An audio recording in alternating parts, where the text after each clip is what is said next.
Hello, everyone, and welcome to Tressel Field at the George Finnie Stadium. It's the final game of the regular season for the Baldwin Wallace Yellow Jackets, and they come no bigger than this one as they welcome their cross-county rival, the John Carroll University. Backing this BW running game, and they got a couple guys that do that very well. Ricker Teal, already 8 sacks on the season, a lot of tackles for a loss for him, and he's going to be the guy that's in the backfield big for today for John Carroll. Right foot into the ball, and we are underway. Ian Mitchell will field it inside the 5. He's up to the 15, tries to switch directions, and he'll be stopped well short of the 20, probably the 17-yard line. The Yellow Jackets have a little bit of a long field to start this one.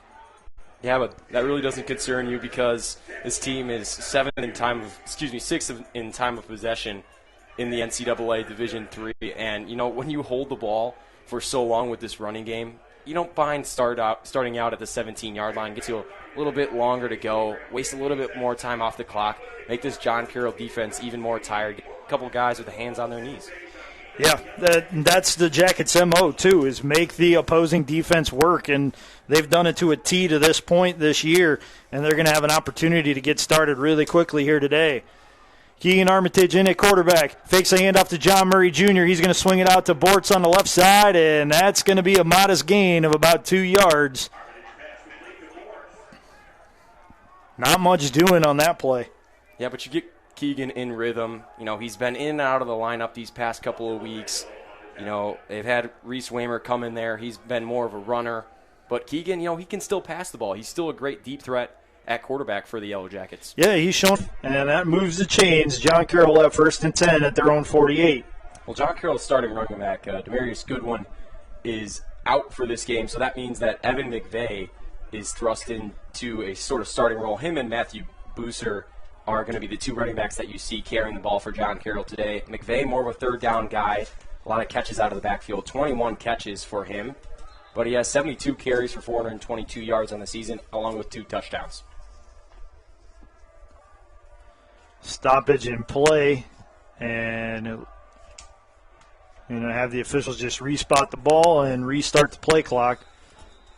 McVeigh pulled in from the right side. John Carroll's in a pistol formation, 3 receivers to the bottom of the formation. Now McVeigh goes back out wide right. Florio all alone in the backfield. He'll get the snap. He's looking left. He's going to lob it down the sideline, and it is broken up. He was looking for Brennan Few, but getting the breakup was linebacker Dylan O'Donohue.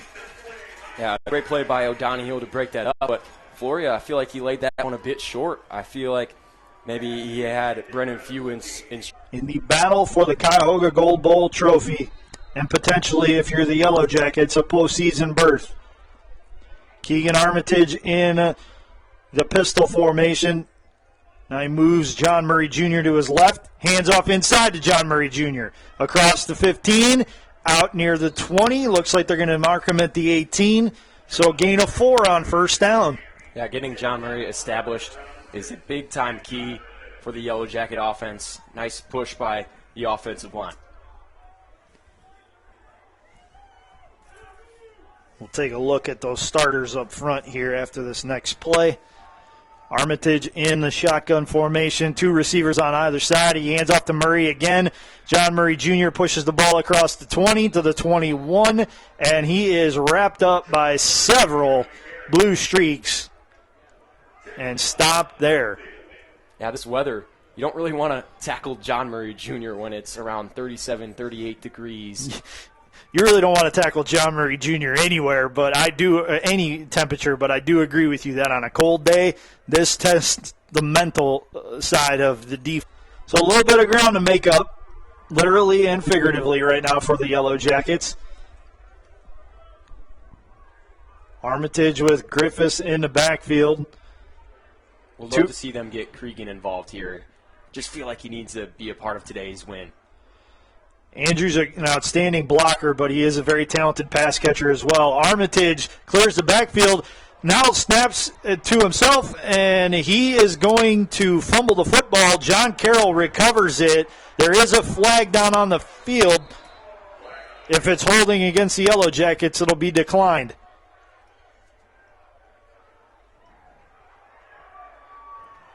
In on the recovery for the Blue Streaks, defensive end Jack Burton, a 6'1", 225-pound senior, comes up with the recovery.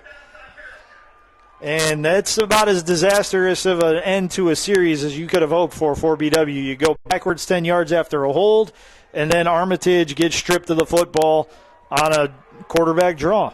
Yeah, they got a big-time third down pickup when Brooker T was in the backfield. He had broken up that third down play. It was already going to be behind the line of scrimmage. John Murray, great effort to get the first down, and then the holding call backs you up. You go with a quarterback draw, and just Keegan not protecting the football there. So John Carroll has it 1st and 10 from the BW 19-yard line. Floria is back in at quarterback, a tight end wing on either side with McVeigh, the back. He gets the handoff, and he's hitting the backfield, steps out of the tackle, gets first down yardage, and gets out of bounds inside the 10. It's kind of an arm tackle there from Brandon Seawright. Just really didn't get a full wrap-up around McVeigh there, and he forced out of bounds at the 6-yard line. Pursued by linebacker Vontae Jackson. Good coverage all around, and you need that on a 3rd down and 5 at the goal line. Make a play, make a stop. You had a turnover, but you responded. And 19-yard way to go for JCU, and they only get 10. John Carroll on to attempt the field goal. It'll be a 24-yarder. Coach Hilbert didn't really like what he saw, though. It looked like there was some disorganization by the Yellow Jackets, and he burns a quick timeout to try and regroup the troops. And it doesn't look like he was too happy with his players either, as he kind of ripped the headset off right there and had some words for the team. Yeah, it's been a frustrating start for these guys. You know, they bounce back on defense here in the red zone, but they really have not played their game up to this point. They got in that 2nd and long, and it seemed like they were just trying to get out of that, and Keegan just has to protect. And it's a delay of game, so instead of starting at their own 25, back them up 5, they're starting at their own 20, and it'll be 1st and 15 for the Yellow Jackets. Well, last time these two teams played in the fall, Gibbons was the starter for that game, and if you remember, it was a close one. And Gibbons played really well in that game, was able to lead the ground game successfully, put BW in position, and they just couldn't come out with the win in that one. 1st and 15. Man set in motion. Gibbons going to fake the pass. He's going to run inside. And he's going to gain 4 of those penalty yards back, so it'll be 2nd and 11 for BW. Today's game is also being brought to you by the Oswald Company for all your insurance and risk management needs. Chuck Ratuno and OE Connection, LLC, your global automotive technology provider. Medical Mutual of Ohio, the official healthcare provider of Baldwin Wallace University. And Barron's Bus Lines, the official charter bus company of Yellow Jacket Athletics. Jack Gibbons in the shotgun formation, sends a man in motion. Fakes the handoff. Now he's going to take it himself. Tries to get it past the 25. Gets it out to the 27. And the referees say that forward progress was stopped, and that's fortunate because John Carroll ended up with the football and was in the BW end zone. Yeah, well, the offensive line got a great push there regardless of what happened, and now they're going to send Gibbons to the sideline and bring Armitage back in. So the goal for Coach Hilbert so far has been, we need to protect the football, and whoever needs to be in there to do that, he'll throw whoever he needs to put in there. He knows what's at stake. These players know what's at stake, and they're right now not doing enough to protect the football. 3rd and 7 for the Yellow Jackets from their own 28. Armitage in the shotgun, one receiver to the top of the formation. Bunch trips to the bottom. Armitage looking to pass. He's going to be wrapped up, and he's going to be dropped at the 23-yard line, and that'll bring up a punting situation for the Yellow Jackets. Basically a coverage sack for the Blue Streak defense. Great protection, just better coverage downfield. 4th and 12, and Nick Cuppage is going to be on the punt.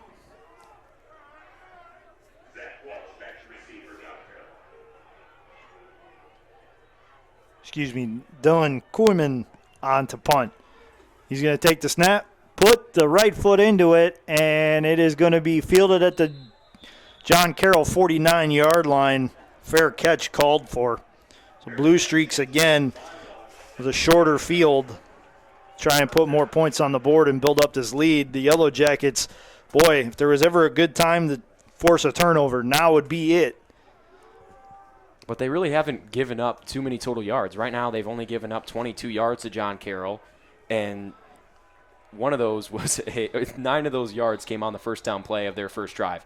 10 of those came on the next drive in the red zone off the fumble, and that's where we pretty much are. This BW defense is playing great. Just that turnover is the difference in the 3 points. Jake Floria swings it out to the right. It's Few with the catch. He pushes the ball across midfield into Yellow Jacket territory down to the 44-yard line. 2nd and 3 coming up.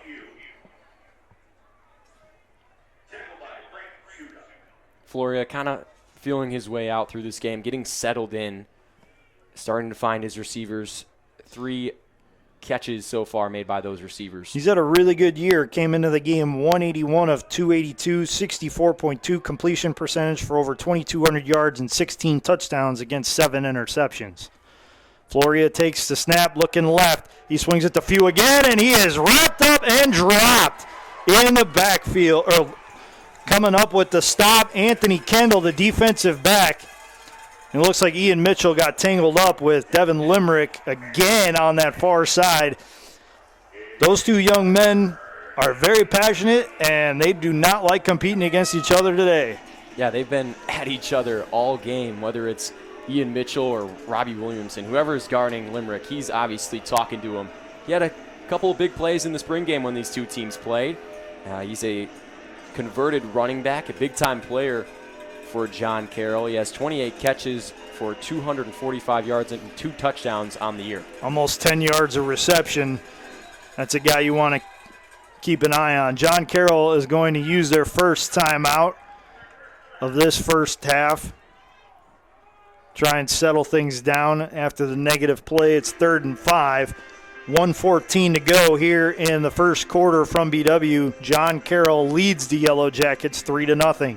Yeah, you're exactly right about the timeout. It gets them time to settle and pick the right play on this 3rd down. Right now they're 0 of 2 on 3rd down. They need to come up with this one, because if they don't, BW finally has a chance to respond, and if they got the stop here, it'd be huge for momentum.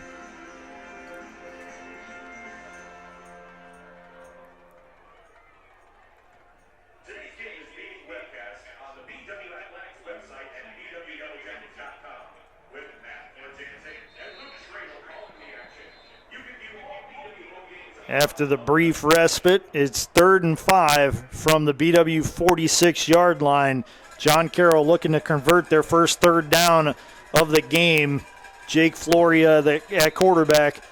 McVeigh on his left in the shotgun formation. Bunch receivers to the top. Limerick goes in motion from left to right across the formation. Floria looking to pass. He's got pressure in his face. He's going to be wrapped up, and he is dropped at the 41-yard line.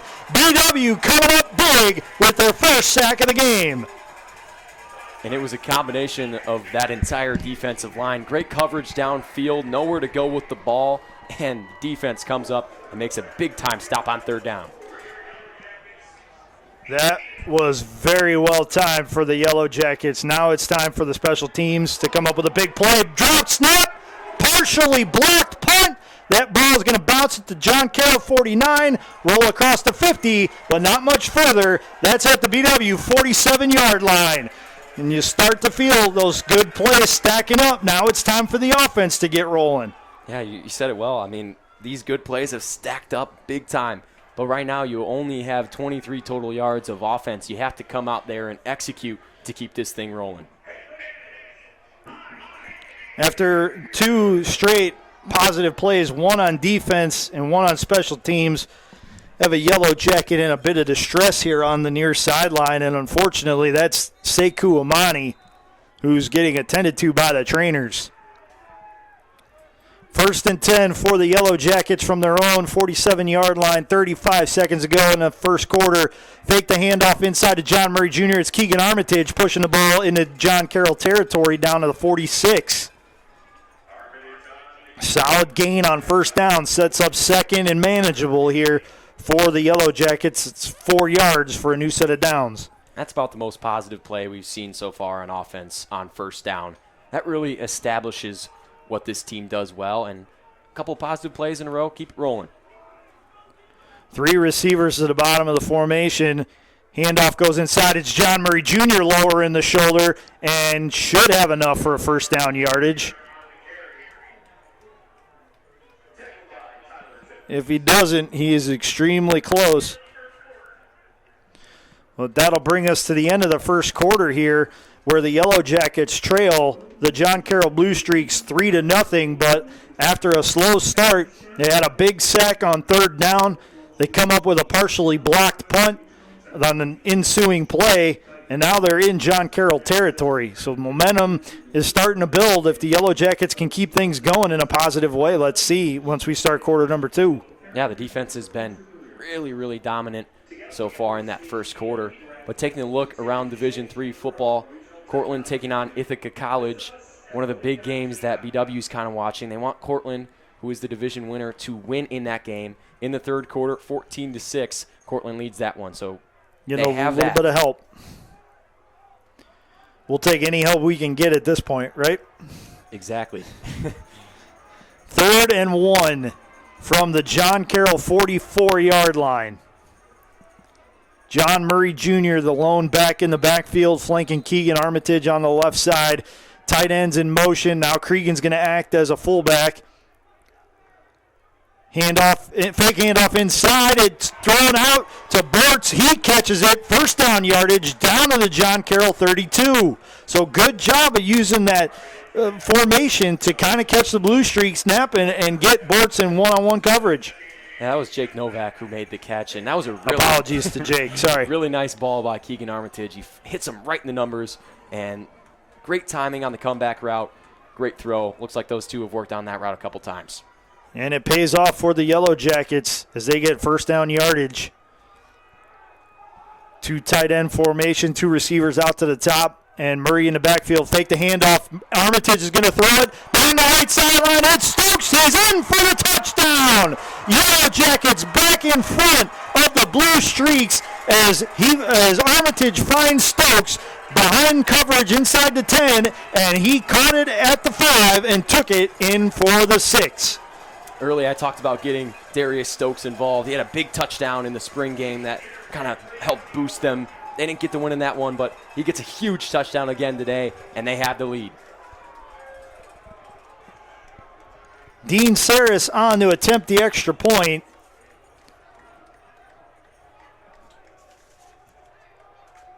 Lambert's snap is put down, and Saris splits the uprights. That means BW is in front, 7-3. They lead John Carroll with 14:21 to go here in the first half. Well, a couple of bang, bang, bang, and we're right here in the lead. You know, it was really, really bad first quarter, and you start the second quarter out with that. I don't think it could have went any better, Matt. No, it couldn't, and that was absolutely outstanding.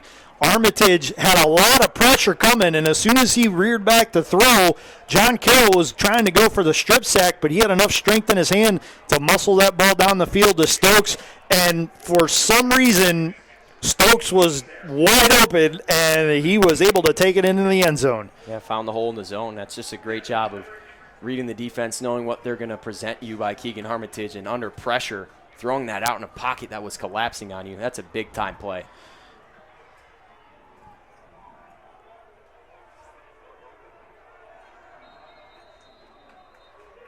Dean Saris on the kick it away for the Yellow Jackets. McVeigh, one of the return men for the Blue Streaks, as is Matthew Buser. Saris puts the right foot into it and dropping back at the goal line to return it is Devin Limerick. He gets out to the 20 and gets wrapped up at the 25-yard line. So it works as if he had a touchback, but there are 2 flags on the field. And it'll be interesting to see what is called here. Could be good for the Yellow Jackets and back up John Carroll quite a bit if it's against the Streaks. And that would be 2 big special teams breaks on the day, and that's 2 fouls, both on the return team. Illegal block. That gets declined. Personal foul. Illegal block below the waist. That is a half a distance to the goal penalty, so that flag was thrown at the 15. If they take the half a distance from that point, John Carroll looks to start this drive at about their 7-yard line.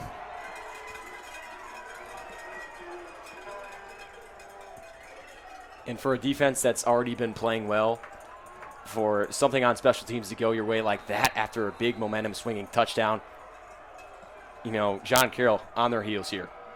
Floria has a lot of ground to cover to get the Blue Streaks back in front. High snap, he fields it, gets it to McVeigh, and he's wrapped up after a gain of about 5. Good news for the Yellow Jackets. Sekou Amani is back on the field. And making the stop on that play was Anthony Kendall. Made a big-time hit at a nice tackle in the first quarter. Yeah, Kendall's come up with a couple of plays so far, and they've been pretty important ones for the Yellow Jackets.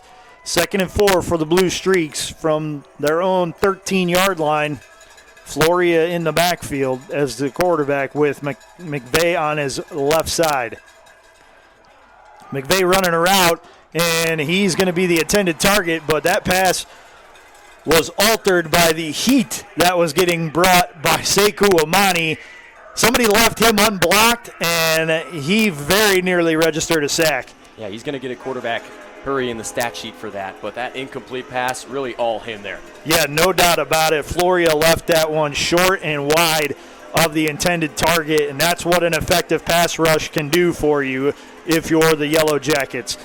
3rd and 4 now. Opportunity for the Yellow Jackets to pin their ears back and go get Floria once more as they did on the last 3rd down. Floria takes the snap. He's looking right. Now he's scanning back left. He's forced out of the pocket. He's rushing to his right. He's going to muscle it down the field, and it's going to be juggled. And the official on the near side is going to say that it was caught. Joey Turok, the freshman with the reception, or the junior rather with the reception, but man, oh man, it looked like he was juggling that ball going out of bounds. Yeah, he got popped at the end of that and kind of fell on the ball. It looked like it bobbled on the way down, too. Not sure if it might have hit the ground, but that, to me, looked like an incomplete pass. The official saw it differently, unfortunately, partner, and it's 1st and 10 for the Streaks. McVeigh takes the handoff, spins inside, and he's going to have another positive gain out to the 30-yard line. So gain of 8 on 1st down. McVeigh's starting to feel it a little bit running the football. Yeah, and he's been feeling it these past couple of games. This is his first start, and he's really getting that big-time opportunity in a big-time rivalry game for the first time in his career. Yeah, and he's trying to take full advantage of it as well and doing a pretty darn good job of it, as I might add. Limerick in the slot on the left side. Out wide, it's Keyshawn Coleman, one receiver to the bottom of the formation. McVeigh, the lone back in the backfield with Floria. Tight end, a wing on the left side. McVeigh goes in motion out left. Floria fakes the throw to him. Now he's going to run it, and that was not a good decision for the Blue Streaks as he is brought down in the backfield. Anthony Kendall in on the play, as was Jake Hill from the safety spot. And Kendall coming up big again. Another 3rd down for the Blue Streaks. They picked up their first 3rd down of the game on that last 3rd down on this drive. Let's see if they can keep it going. 3rd and 6 from the 26-yard line. Floria gets the call, now joins the huddle. Make sure everybody knows their assignments.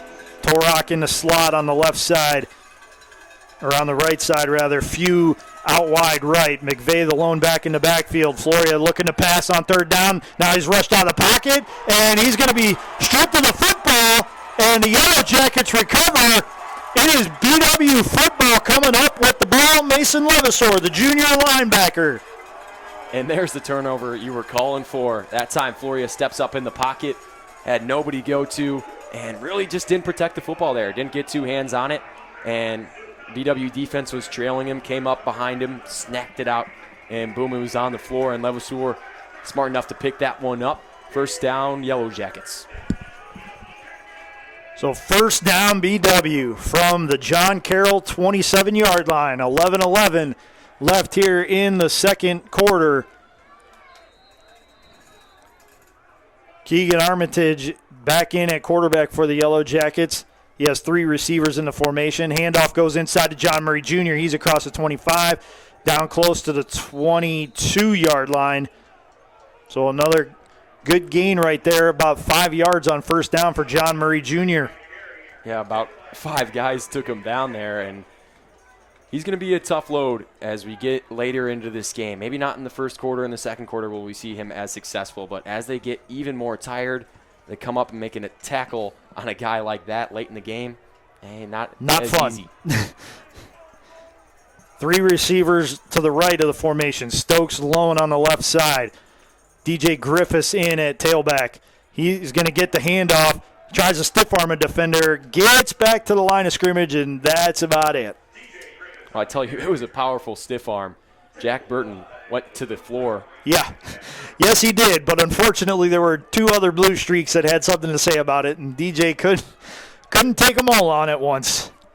So it'll be 3rd and 5 for the Yellow Jackets as we approach the 10-minute mark here in quarter number 2.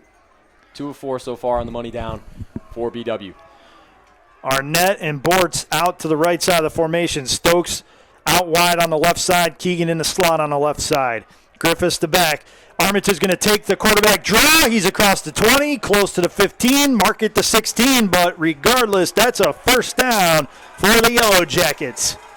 Nice play call on 3rd down. Got to get something easy. Go in your playbook and you say, oh, there's the quarterback draw. I have a lot of confidence in Keegan. You know, he fumbled on that first quarterback draw in the first quarter. Let's give him another shot at it in the second quarter. Yeah, and he atoned for that one, as that was a great run. And now John Murray Jr. gets the chance to run inside. He almost gets stripped of the ball, but he gets pushed inside the 10-yard line down to the 8. Mark it a gain of about 8 on first down, 2nd and 2 for the Yellow Jackets. Now you get ahead in the down and distance, and that's where this team is the most dangerous. 2nd and 2. Darius Stokes, the lone receiver on the right side of the formation. Arnett and Bortz on the left. Bortz is in the slot. Keegan goes in motion from left to right, and now is a fullback for John Murray Jr. Handoff inside to Murray. He's out to the 5, just shy of the 5-yard line. And it'll be a first down for the Yellow Jackets. So 1st and goal from just outside the 5.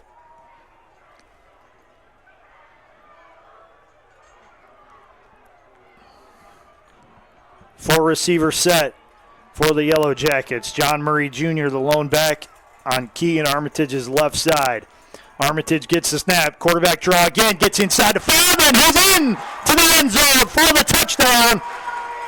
And BW builds onto that lead as that was so expertly blocked by the interior line. George Newcomb, Jevon Megadurchian, Patrick Simon cleared the way. Armitage untouched into the end zone. Yeah, talk about a lane. I mean, he had all of I-71 to drive down right there. Dean Saris on to attempt the extra point.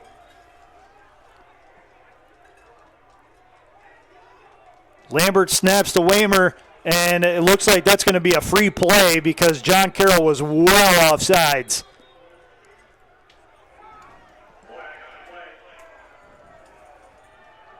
That'll give BW another crack at this extra point. Well, that's why you have Waymer holding it right, though, because he can make a play. And he almost did, too, because he had Keegan going to the right side. It was just he had a defender hanging all over when he was trying to muscle that ball to Keegan. So we'll regroup here and attempt the extra point once more.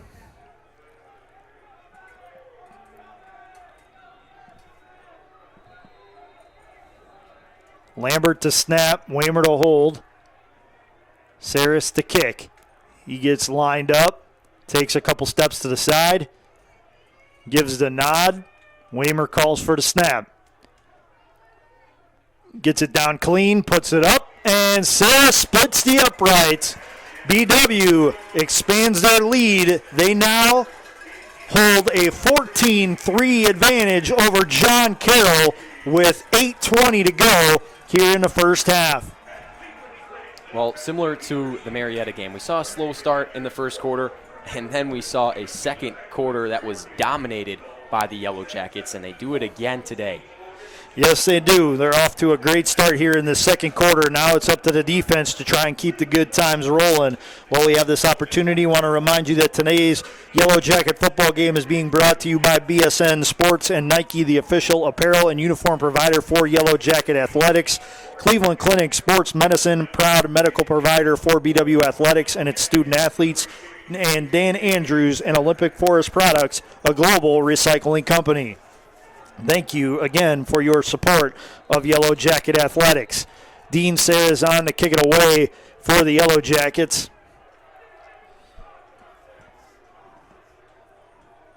Matthew Buser and McVeigh are back deep to return, as is Devin Limerick. Sayers puts it high, hangs it inside the 10. Limerick takes it up to the 30-yard line, so solid return from him. Thought maybe he called for a fair catch, and then he took off and made the most of that opportunity. So John Carroll, 1st and 10 from their own 30. Yeah, Limerick has great speed, was a former running back, got translated over to receiver, and that has been a great coaching decision. He's been a great receiver so far for them this season.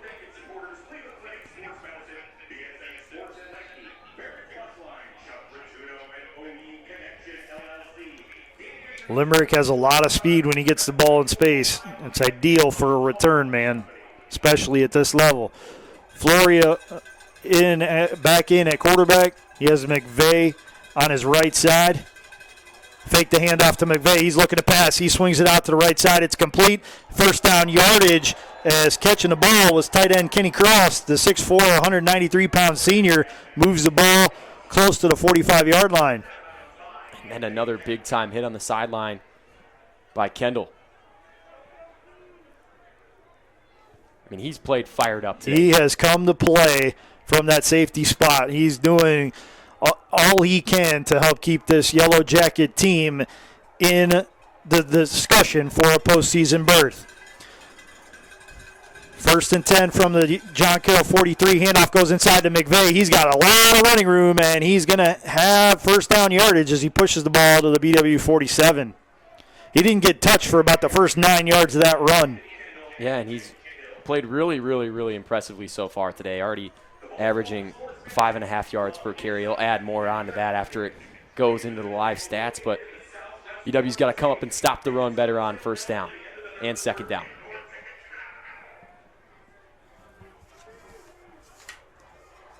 They've been playing great in coverage. I just think on those early downs they've been struggling these past 2 drives.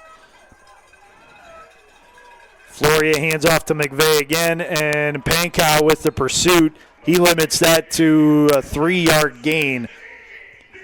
Yeah, if Pankow wasn't there, that could have gone for another 10 yards maybe. And if he breaks another tackle, that's into the end zone. So great effort by Nick Pankow. He's going to be an all-OAC linebacker this season, well deserving of that honor. Obviously, it's not official yet, but he has played an absolutely outstanding season at linebacker for the Yellow Jackets.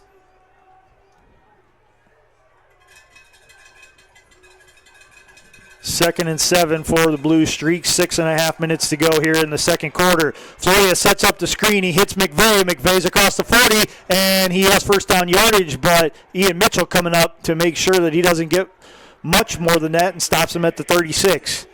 We talked about McVeigh a little bit as a receiver. There he gets the ball, catches it, makes a move up the field, and a great design play to get him some space. Yeah, we talk about McVeigh and how he's been able to impact this game as a freshman. We really have to credit the offensive line that he has in front of him. Blake Harradine, Luke Gibbons, Anthony Bonacci, Anthony Amata, and John Kidner. They're doing a pretty good job, especially in the early downs, to clear some space for him. McVeigh bounces it left side. He's at a 20, and he's run out of bounds right at about the 20-yard line. Mark it at the 21. That's another first down, and he is starting to feel pretty good about himself. Yeah, and they're running it right behind their preseason All-American left tackle. And when you do so, it's going to be successful on the outside. Blake Harradine, a D3 football preseason All-American at left tackle for the Blue Streaks. 1st and 10 from the BW 21-yard line. Floria is flanked by a new back. That's junior Matthew Buser. He's on the left side. He's got a wing on a tight end on the right, 2 receivers to the left and 1 to the bottom, 1 to the right side of the formation. Buser gets the handoff. He gets 1, and that's all he's going to get as Dylan O'Donohue helps out on the stop. That time the O-line didn't really get a good push. That time BW defense able to come up and make the stop. Only a 1-yard gain. 2nd down and long now. McVeigh is back in, as is Joey Torok. He'll be on in a slot on the right side, along with Limerick and Keyshawn Coleman out wide to the right.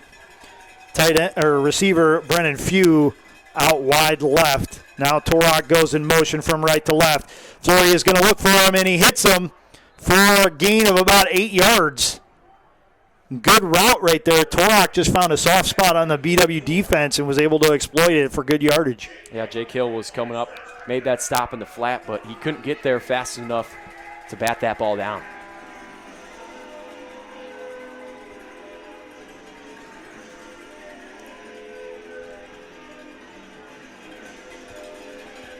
Third and two. I'm sorry. Go ahead, Luke. John Carroll just 1 of 5 on 3rd down so far. This is a big one. 3rd and 2 from the BW 13.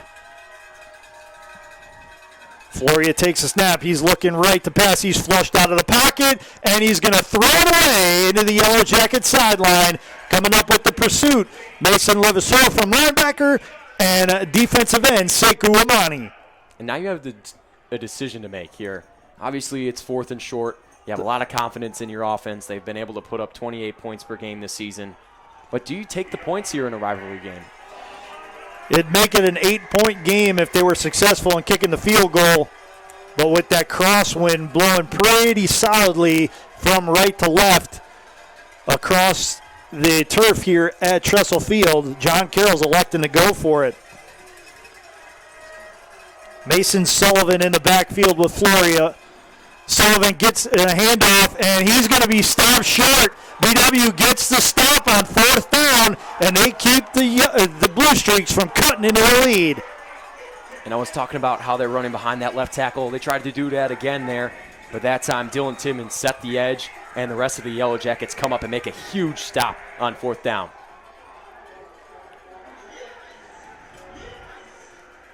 No gain officially on the play. BW stopped Sullivan at the 13. It'll be 1st and 10 from the 13-yard line for BW. 3:52 to go here in quarter number 2.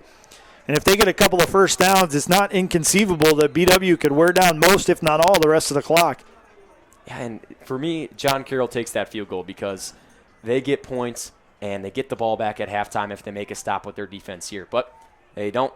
And now BW has a chance to get even more aggressive. John Murray Jr. takes the handoff from Keegan Armitage, and he pushes the ball out to about the 19-yard line, call it a gain of 6 on 1st down. Tyler Timmons coming up and making a stop for the Blue Streaks. And that was a 57-yard drive by John Carroll, stopped in the red zone by the BW defense. You have to cash in here on the other end to give your defense a boost. They need to stay off the field for a little bit. They were on the field for a long time there and sort of getting tired at the end of that quarter. Armitage takes the snap, hands off to John Murray Jr. again, and he is swarmed, no pun intended, in the backfield and gets back to the line of scrimmage. 3rd and 4 coming up as we get under the 3-minute mark here in the first half.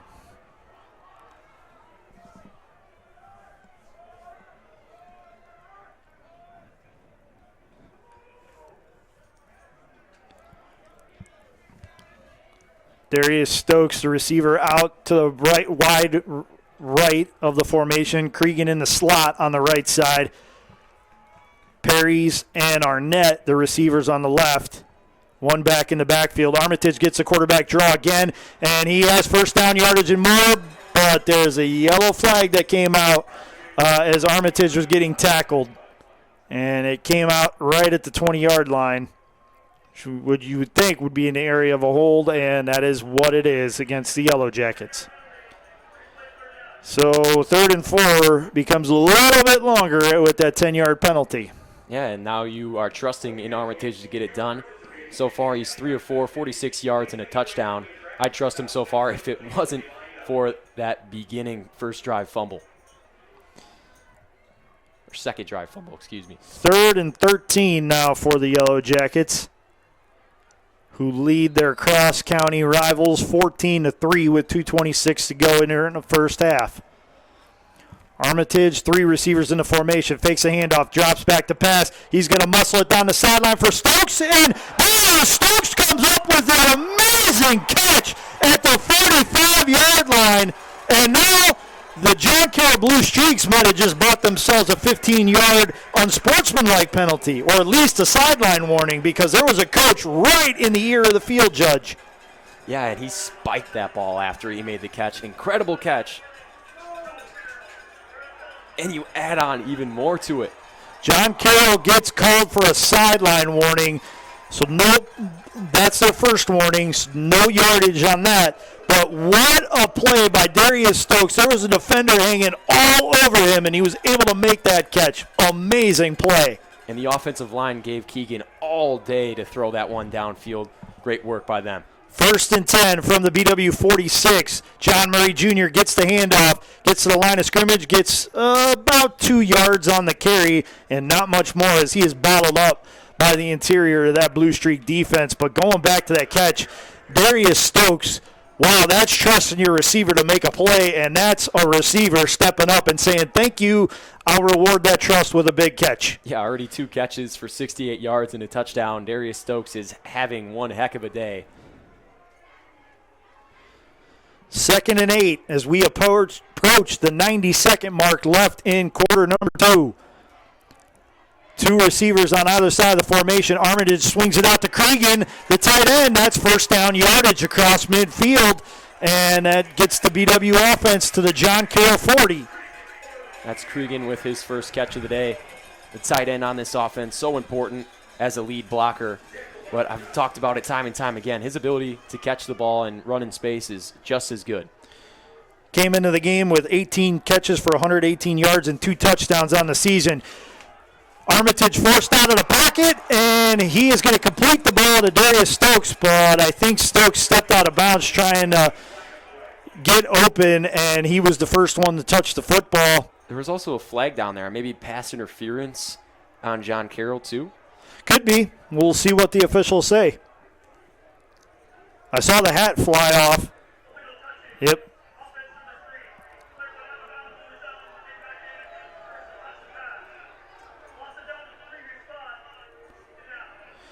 So that's a big penalty, as that's a loss of down call, and more importantly, that was a loss of a lot of yardage. First down, it would have been first down yardage just outside the 10, and now BW is facing a 2nd down and 10 from the 40-yard line of the Blue Streaks with 1 minute and 2 seconds left in quarter number 2. That was too bad because that was a good-looking throw on the back shoulder. Darius Stokes able to come back, make the catch there on the sideline. Just can't step out of bounds. 2 receivers on each side of the formation. John Murray Jr., the lone back in the backfield with Armitage. Snap goes to Keegan. He's going to call his own number. Quarterback draw, gets across the 40-yard line and down to the 38. And that's about it. So it'll be 3rd and 8, and Coach Hilbert will burn the Yellow Jackets' 2nd timeout of the half.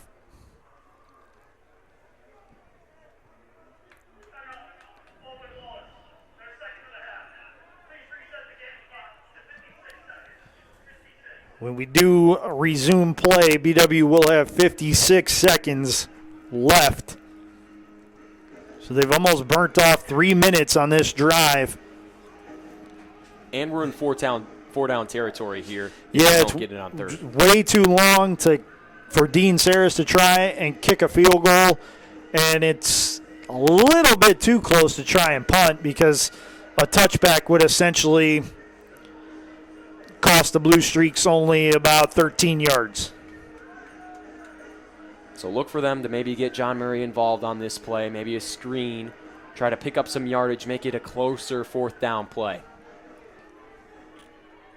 Armitage breaks the huddle with 3 receivers on the left side of the formation. Darius Stokes one-on-one coverage out top. John Murray Jr., the back in the backfield on the right side. Armitage takes a snap. He's looking left. He's going to muscle it over to Ian Mitchell on the left side. Mitchell across the 30. He's got first down yardage at the 29-yard line. Well, they didn't want to make it fourth down and manageable. They wanted to go ahead and pick up that first down. Coming out of the timeout, you get a nice play call, scheme somebody open, and Ian Mitchell is a sure-handed guy. Clock is running. It's approaching 40 seconds. Ball at the 29-yard line of John Carroll. Armitage fakes a handoff inside. He's going to muscle it down the field into the end zone where it's caught. Ian Mitchell, touchdown, BW.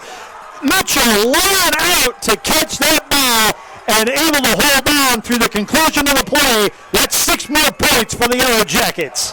Wow. You can feel it inside the stadium right now.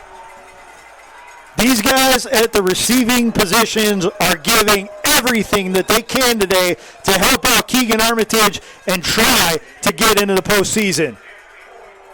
A team that's 14th ranked nationally rushing the ball. They come out and they dominate through the air so far in this first half. 132 yards passing, 2 touchdowns for Keegan Armitage so far.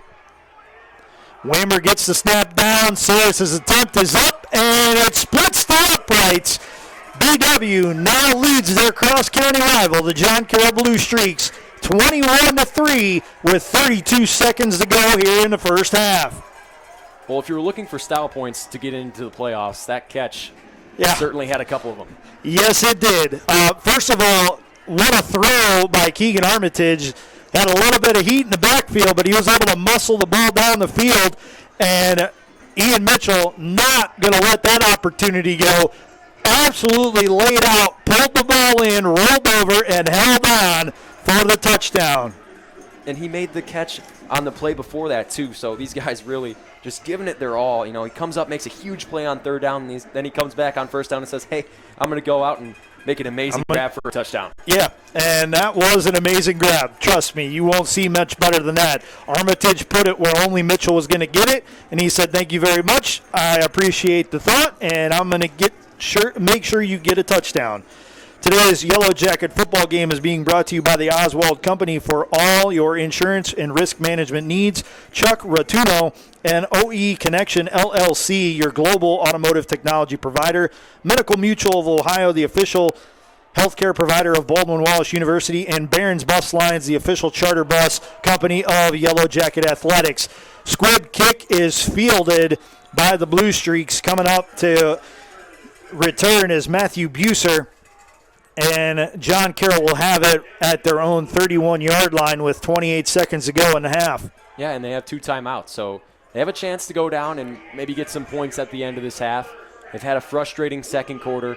They need to close it with something if they want to keep moving forward positively. But BW, a chance to get even more momentum coming in to the halftime break.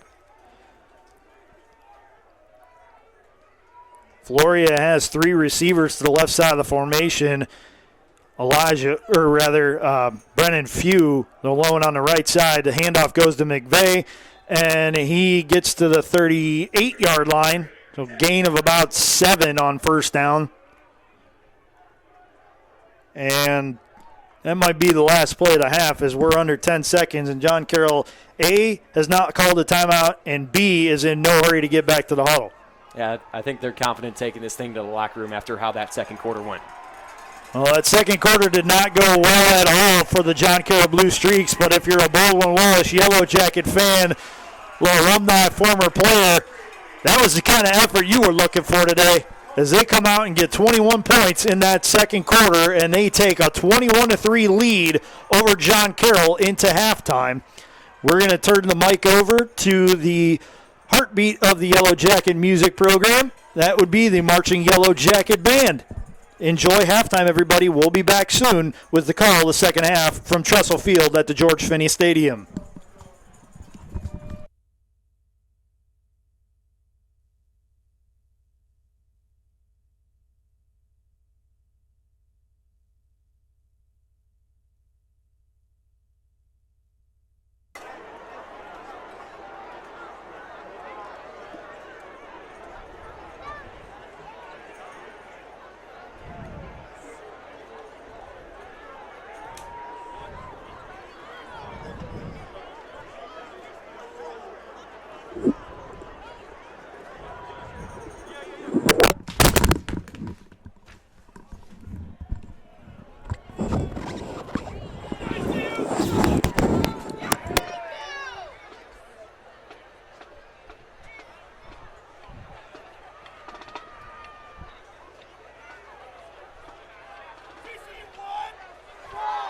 Good afternoon, BW fans. It's time to put your hands together. Let's get ready to rumble with your BW Marching Yellow Jackets.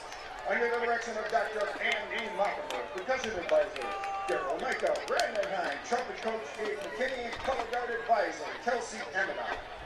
The BW Marching Yellow Jackets are proud to share some of their most favorite songs with you, starting with Take On Me.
direct your attention to the BW sideline.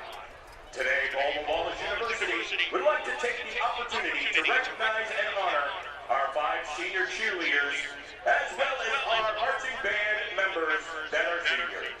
First, for our cheerleaders, Emma Glass is a health, coaching, and health promotion double major from Columbus, Ohio. She's accompanied today by her parents, David and Bonnie. Guinevere McMonagle is from a business and human resources double major from Brunswick, Ohio. She's accompanied today by by her parents Oren and Vivian. Megan Smith is a middle education major from Brunswick, Ohio. She is accompanied today by her parents Tom and Susan, a 1994 BW graduate.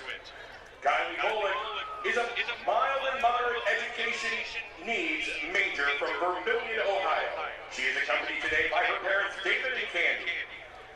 Lastly, the University and Cheerleading Squad would like to recognize 3-year squad member and honor student Jenna Parsons of Galena, Ohio, who passed away in April. Now for our marching band members. Mary Bierman is a pre-physical therapy and pre-allied health double major from Rocky River, Ohio. She is accompanied today by her parents Randy and Kathy. Grace Riley is a mathematics major from Erie, Pennsylvania. She is accompanied today by her parents, William and Tina. Emily Garrett is a neuroscience and biology double major from Youngstown, Ohio. She is accompanied today by her mother, Kelly, and her boyfriend, Jack. Jared Kruzik is a business management major from Medina, Ohio. He is accompanied today by his mother, Diane. Jacob Clean is a criminal justice major from Berea, Ohio. He is accompanied today by his parents, Anthony and Mary. Katie Belquist, a music ed major from Rocky River, Ohio, accompanied today by her parents, Pete and Melanie. Zachary Randall is a public history major from Middleburg Heights, Ohio. He is accompanied today by his parents, Phil and Kathy. Baldwin Wallace would like to thank all of our cheerleading and marching band seniors, as well as their parents and guardians, for all their hard work, dedication, and commitment to Yellow Jackets cheerleading and marching band. Your efforts have truly made a difference both on campus and on the field. We would like to wish all of you great success in all of your future endeavors. This concludes our Seniors Day festivities.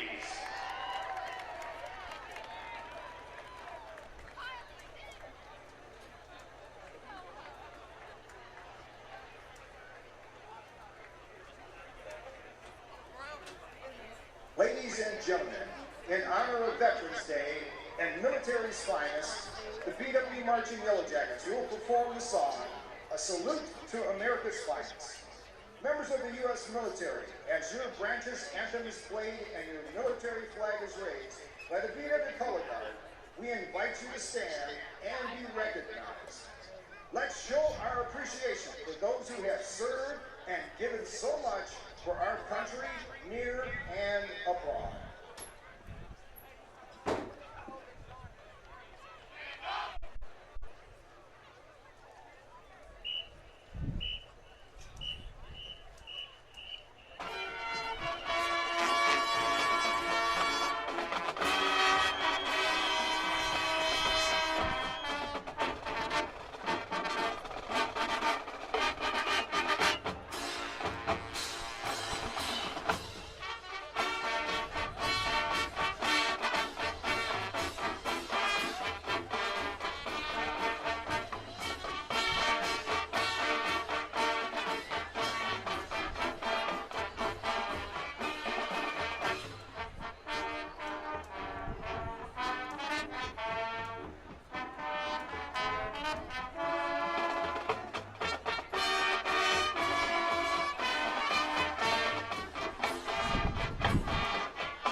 released in January 2000, NSYNC's Bye Bye Bye became an international hit.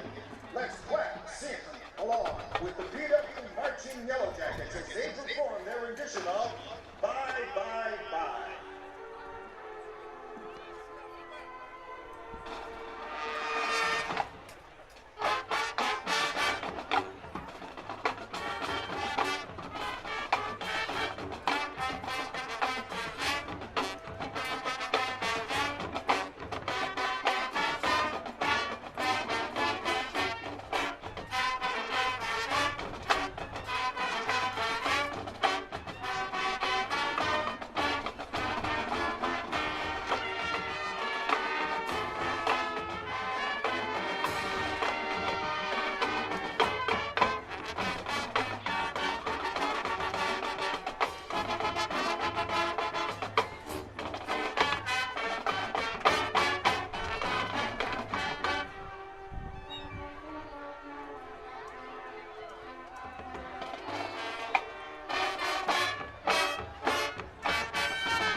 Welcome back into BWYellowJackets.com. It's the Cuyahoga Gold Bowl today on BWYellowJackets.com. Luke Schriddle alongside Matt Florjancic getting ready for second half action. The score is BW 21, John Carroll 3, and it's been 3 unanswered touchdowns by BW. That's been the story in that second quarter, Matt. Take us through it. Yeah, it's been an impressive first half, it was an impressive second quarter for the Yellow Jackets. They got their first score of the game on a sideline route. Somebody forgot to cover Darius Stokes, and Keegan Armitage was very appreciative of that as he muscled a throw 30 yards down the field that Stokes caught inside the 5 and then walked into the end zone for the first touchdown. That gave BW a 7-3 lead, but it wouldn't stay that way long, as on their next possession, Keegan Armitage called his own number on a quarterback draw, rushed 5 yards up the middle, again untouched for the touchdown.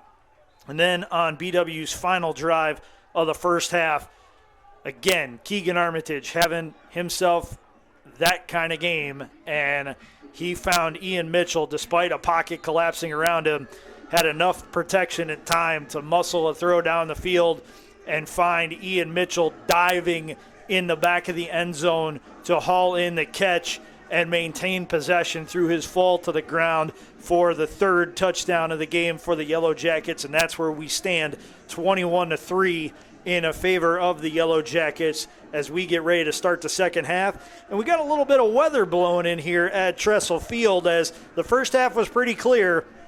The second half is not starting that way. It's a rain-snow mix. Not fun when you're trying to cut into an 18-point deficit on the road if you're John Carroll, but the kind of game you really like if you're the Yellow Jackets, because this is not an opportunity for you to ground and pound. Exactly right. And, you've thrown the ball well. You've built this lead in the first half, and the rain coming and helping you finish in the second half. Keegan Armitage, 7 of 8, 132 yards, 2 touchdowns. If you look at the other side of things, Jake Floria, 12 throws, 8 of them caught, 51 yards passing for Jake Floria. The main offensive producer for John Carroll has been Evan McVeigh, the freshman running back, 9 carries, 62 yards, and no touchdown scored yet for John Carroll. It was a fumble by Jake Floria, the only turnover, and the only turnover for BW was that early fumble by Keegan Armitage. We saw Jack Gibbons come in a little bit after that. Things kind of have evened themselves, and this BW team has weathered the storm. They have a 21-point lead, and we're getting ready to kick off the second half. To kick it off, Dean Saris. Back deep, Devin Limerick.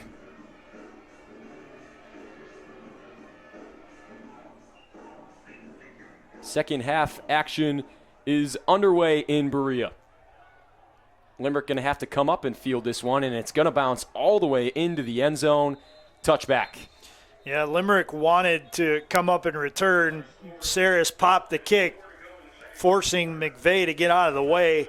And once it hit the ground, Limerick just watched it roll into the end zone. It's not a bad play if you're the Blue Streaks. You get 1st and 10 at your own 25. And that's where Jake Floria, the senior quarterback out of Menor, will bring out this John Carroll Blue Streaks offense. They're looking to cut into the 18-point deficit. 2 receivers on the right side, Limerick the lone receiver on the left. Floria in the gun. Hands off to McVeigh up the middle. He's got a nice hole and breaks forward, spins down at the 31-yard line. It's a good thing that the Yellow Jackets were able to trip him up, because Ian Mitchell was the one who did it. There was a whole lot of green in front of him if McVeigh got past Mitchell. Now second down and short coming for the Blue Streaks. 4 receivers on now for them. McVeigh in the backfield, pistol set. Now he moves to the left of Floria. Takes the snap, looks to pass, fires on the far side, caught and brought down instantly by a Yellow Jacket. That's Vontae Jackson coming up from the linebacker spot and saying, no thank you, you're not going anywhere on me, and planting Few on after the reception. Brennan Few on the catch. That's his fourth catch of the day. Yeah, he's been probably their most targeted receiver so far today. And he's done well. Watch him, a matchup to watch. Limerick against linebacker Dylan O'Donohue in the slot on the right side. Here's Floria in the gun on third down. 1 of 6 so far for John Carroll. Throws over the middle and tipped down by Ian Mitchell. What a nice play by the DB. Yeah, Mitchell did a good job to get position. He knew where the pass was going. He was able to swim around the diving receiver few and get his left arm in just enough to break it up. And now he's going to drop back to try and return this punt. And it'll be interesting to see if the Blue Streaks give him an opportunity to do so. Andy Hahn will send this one deep for the Blue Streaks. He collects the snap and punts it away. Ian Mitchell takes this one at the 31, and that's where Keegan Armitage and the BW Yellow Jackets will come out on offense for the first time in this second half. Yeah, so good job right there for the Yellow Jackets to hold, get a 3 and out, and now you put the offense back on the field. An opportunity, if you can get John Murray Jr. going on the ground again, to really make some hay. Murray just 12 attempts for 41 yards. Not his biggest day, but obviously he's the guy you scheme for if you're playing against BW. And with them using him on the play-action fakes as well, his contributions in the passing game can't be understated because that draws a lot of attention, and that leaves a player like Darius Stokes one-on-one out top. Man in motion is Bortz. Hand off to John Murray. He's over the left side and brought down in the backfield by a Blue Streak. Bortz was looking like he was setting up to be a lead blocker, but he forgot to hit somebody on the play, and that led to the lost yardage. It looks like a loss of 2, maybe 3 on the play. Now 2nd down and 12 for Armitage. Stokes out far to the right.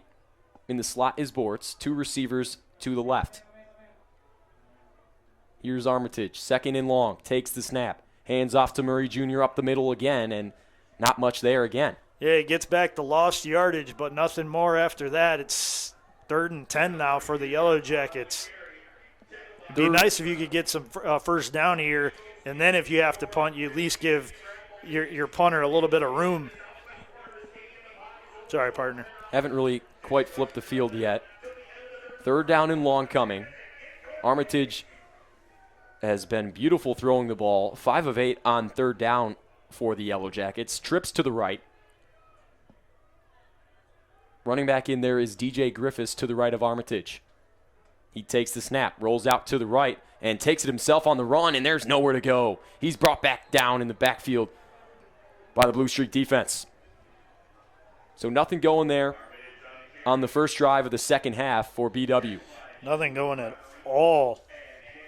Luke Brown and Daniel Garkar were in on the sack as it went for lost yardage. So tough sledding right there for the Yellow Jackets. They trade 3 and outs with John Carroll here to start the second half. Queeman back there to punt it away. Takes a high snap and boots it high. Fair catch is signaled for and caught. And that thing was bringing down some rain. That was a very high punt. And that gave the Yellow Jacket coverage unit plenty of time to get there to make the Blue Streak returner call for the fair catch. And now the Blue Streaks will come out at the 37-yard line to start their second drive of this second half.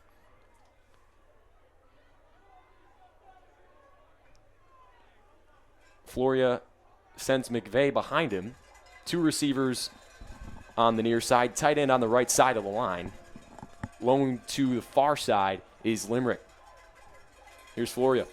1st down and 10, takes the snap, 3-step drop, looking, firing over the middle. He finds Limerick. Limerick is going to pick up a short gain and brought down by O'Donohue. Yeah, Levasseur in on the stop as well. This is a unique look for the Yellow Jacket defense. The first 2 drives here in the second half, they've come out with a modified version of a 3-4 with one of the linebackers, and it has been Dylan O'Donohue a lot, dropping off in the slot, almost acting as a 5th defensive back, usually checking Limerick. Here's 2nd down and 7.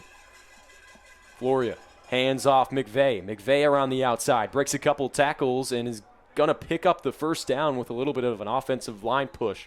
Yeah, 2 arm tackles are not going to get it done against a guy like McVeigh. He is tough, and he is a powerful runner. They're really feeding him today. I thought we were going to see a little bit more of Matthew Buser, who was the starter in the 2021 spring season. Had a great game against BW in that game. But we've seen a lot of McVeigh, who has 6.8 yards per carry.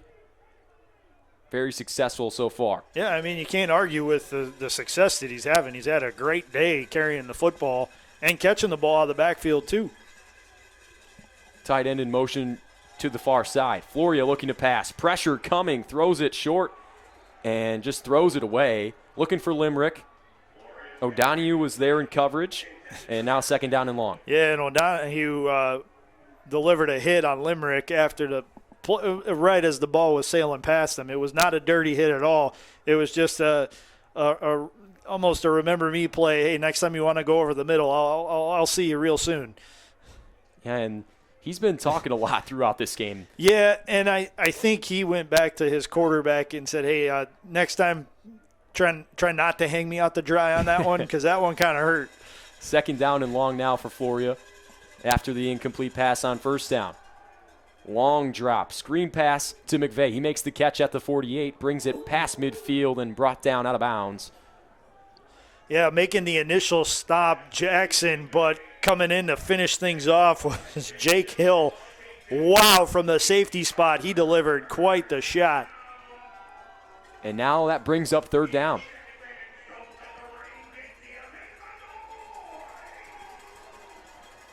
Third and 7 now. It'd be nice to get some pass rush and make a play in the backfield again. Amani was close on that last play. Let's see if he can do it again. Floria with McVeigh to his left. Third down and long for the Blue Streaks. Down 18 points. Floria looking to pass. Looking, fires, hits his tight end and has the first down. Catch is made.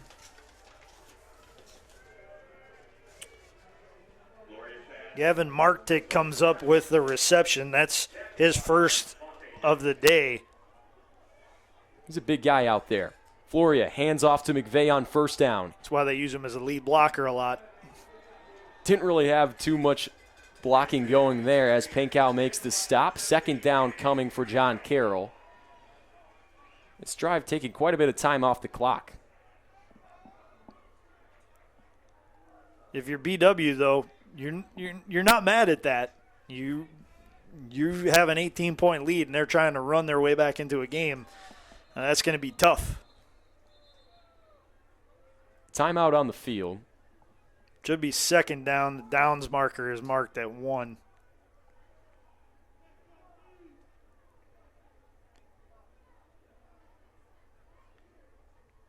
Referees on the sideline talking to John Carroll coaching staff.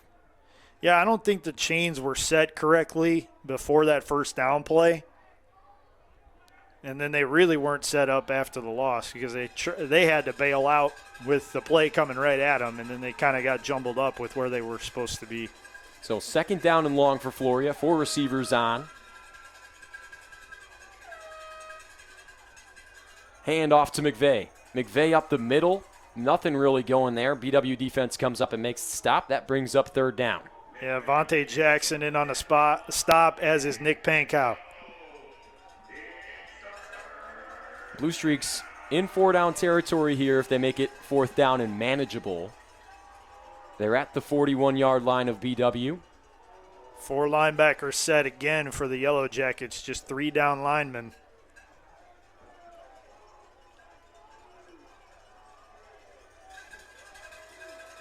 Floria, 4 receivers on again. McVeigh to his left. Sends a man in motion to the near side. Looks to pass now on third down. Fires over the middle. Caught by Few. Few breaks a tackle and is brought down finally by Ian Mitchell by the shoestrings. Yeah, Ian Mitchell just saved a touchdown right there. There was nobody that was going to stop Few if he turned it upfield and got loose. He's been able to get open a couple of times on this drive to move the chains. John Carroll finally able to convert on third down. They've been struggling so far today, just 3 of 9. Here's Floria on first down inside the red zone. Takes the snap, hands off to the up back, and Sullivan with the carry. And Sullivan takes it forward for about a 6-yard gain. Give him 7, second down and short coming. Yeah, Sullivan's a big bruising lead blocker type back, but when you're able to spring him for 7 yards, that's pretty good right there for the John Carroll Blue Streaks. More in there for quarterback protection than being able to run the ball, but a nice run on first down sets up second down and manageable. Floria in the gun. Takes the snap. Hands off to him again, and that time nothing going for Mason Sullivan. Flag is down.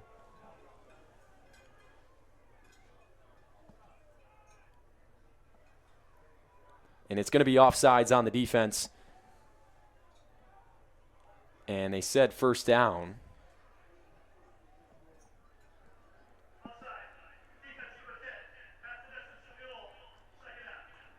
And now they put up second down and half the distance to the goal.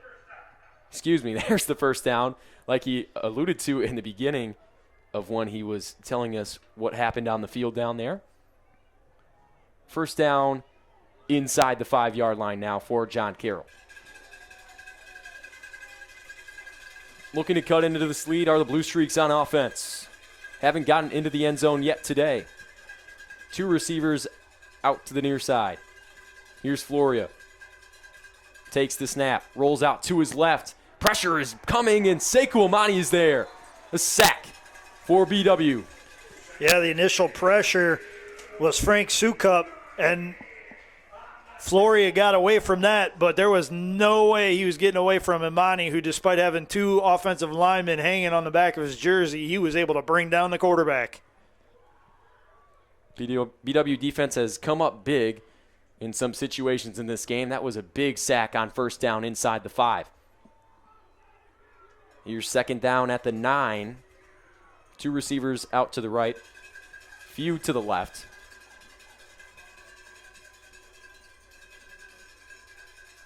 Floria looking to pass now on second down. Pressure coming, fires to Limerick. Limerick looking for the end zone, reaches forward, and I think he got it. No signal yet, and now they signal touchdown John Carroll. Yeah, he got that because of some extra effort. He knew he was getting close, and he stretched the ball out and hit the cone. That was a good play by Limerick. He just got lost on a crossing route in coverage for the Yellow Jackets. And on to attempt the extra point for John Carroll.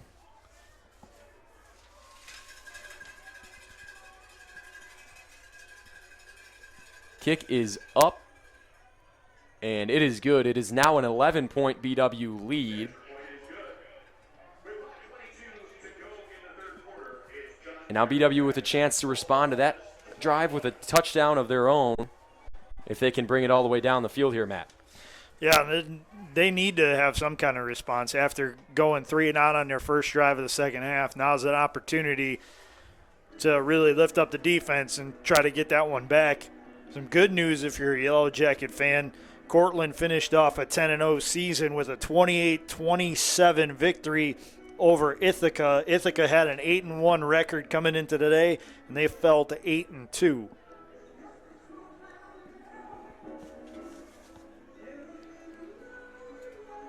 RPI just took down Union College as well. So that's an important game. I'm not sure whether they needed RPI to lose or Union to lose, but that was a big game with 2 8-1 teams. One of those two get 2 losses now. Grant Gonia to kick it off for John Carroll. Received at around the 14-yard line. Up past the 23 and out of bounds there. And that was Mikkel Love on the return. First down for the Yellow Jackets, again on offense. Today's Yellow Jacket football game is being brought to you by BSN Sports and Nike, the official apparel and uniform provider for Yellow Jacket Athletics. And Cleveland Clinic Sports Medicine, proud medical provider for BW Athletics and its student athletes. And Dan Andrews and the Olympic Forest Products, a global recycling company. Now 1st and 10 for BW at their own 22-yard line. Here's Armitage.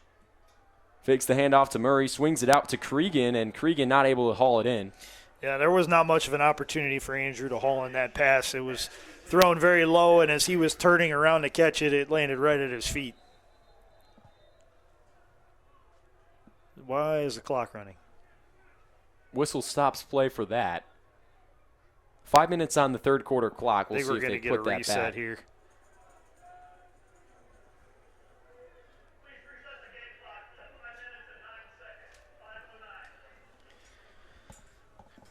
So we get 9 seconds back in this third quarter. 2nd down and long coming for BW. They've really struggled when they've had these 2nd down and long so far. Cregan in motion now to the right side. Trips to the left for Armitage. Takes the snap. Fakes the handoff to Murray and takes it himself on the read option. And he's got a 1st down yardage. Keegan Armitage makes a great read, uses his legs, and picks up a 1st down. I think he heard you on that one, partner, and he took the challenge and said, "Oh, okay, I've got something for that. I'll show you that I can run and get that 1st down." Excellent play right there. Good decision-making by Armitage. Use John Murray as a decoy. Armitage already with a rushing touchdown in this one. He throws the ball out to Perry's, and it goes through his legs. Out of bounds, incomplete, 2nd down coming.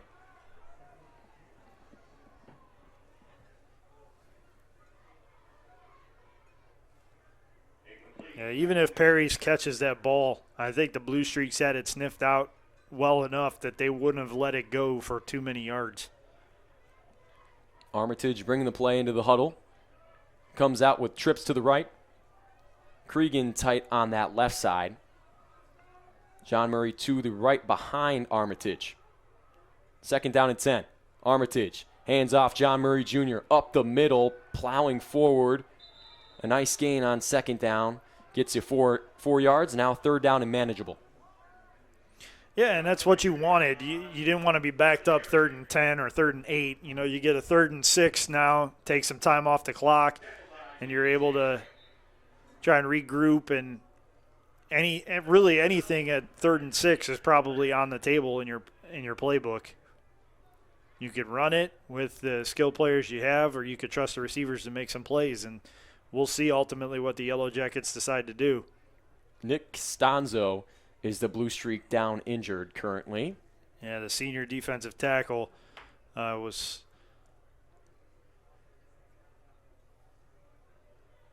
JCU training staff attending to him.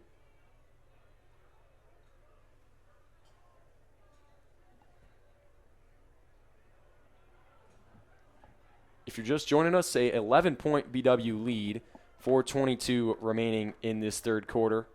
An injury timeout on the field.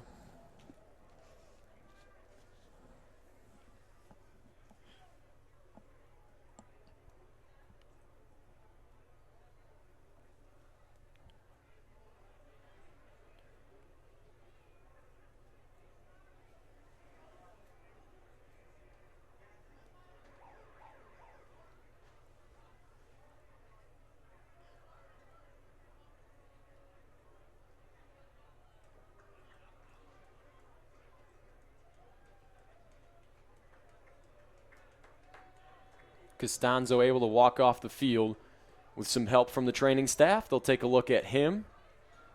Keep an eye on that. Armitage back out for a big-time 3rd down. Trips to the near side. Mitchell in the slot. Murray is the running back. Here's Armitage. Takes the snap. Looking to pass. Moves around the pocket, fires deep downfield, looking for Stokes, but that one's out of bounds. Incomplete. 4th down coming, and it's time to punt the ball away. Yeah, that was a smart decision by Keegan Armitage to live to fight another day and try to let the special teams bury the John Carroll Blue Streaks deep in their own territory. Stokes was well covered, double covered, in fact.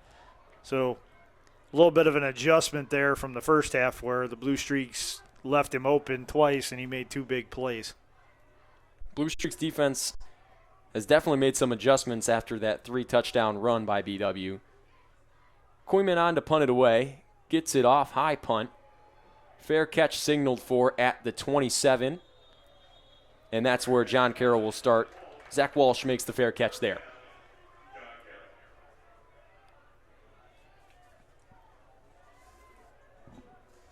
Well, a 6-minute, 11-play, 63-yard drive was the last time out for John Carroll. They've been able to move the ball efficiently. And Floria kind of getting into a rhythm on that drive. Yeah, they did a good job to mix in some run plays and pass plays, and they were pretty run heavy with big plays in that first half. It'll be interesting to see what they do on this drive here as they look to cut further into the deficit.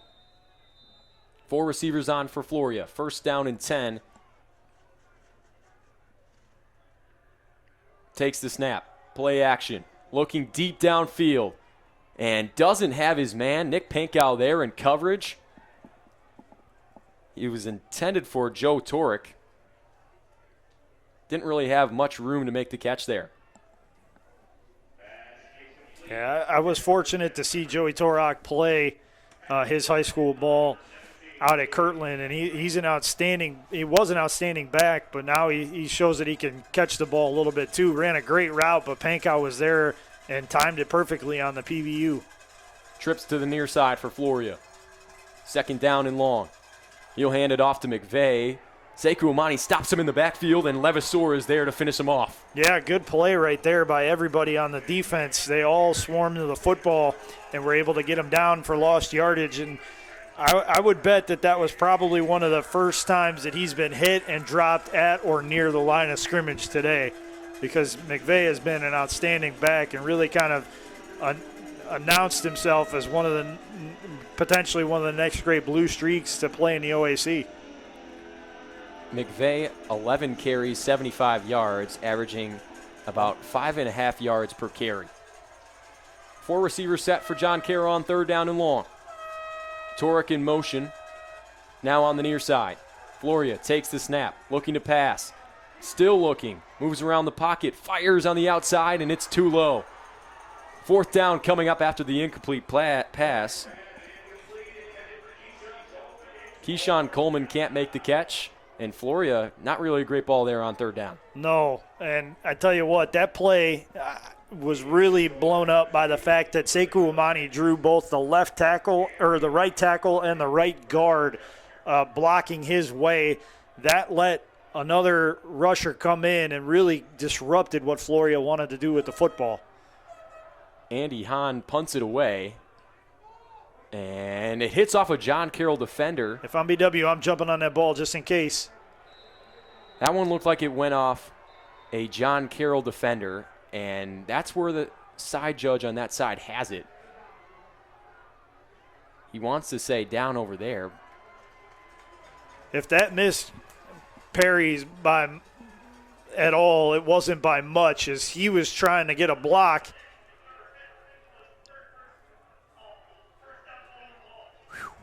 That was a close one. That could have gone really badly for the Yellow Jackets. Unfortunately, it hit a Blue Streak first in the eyes of the officials. Yeah, and they've been good on special teams all day. They had the blocked punt in the first half. That gave them better field position. They were able to cash in on that drive. Now they have the ball in John Carroll territory.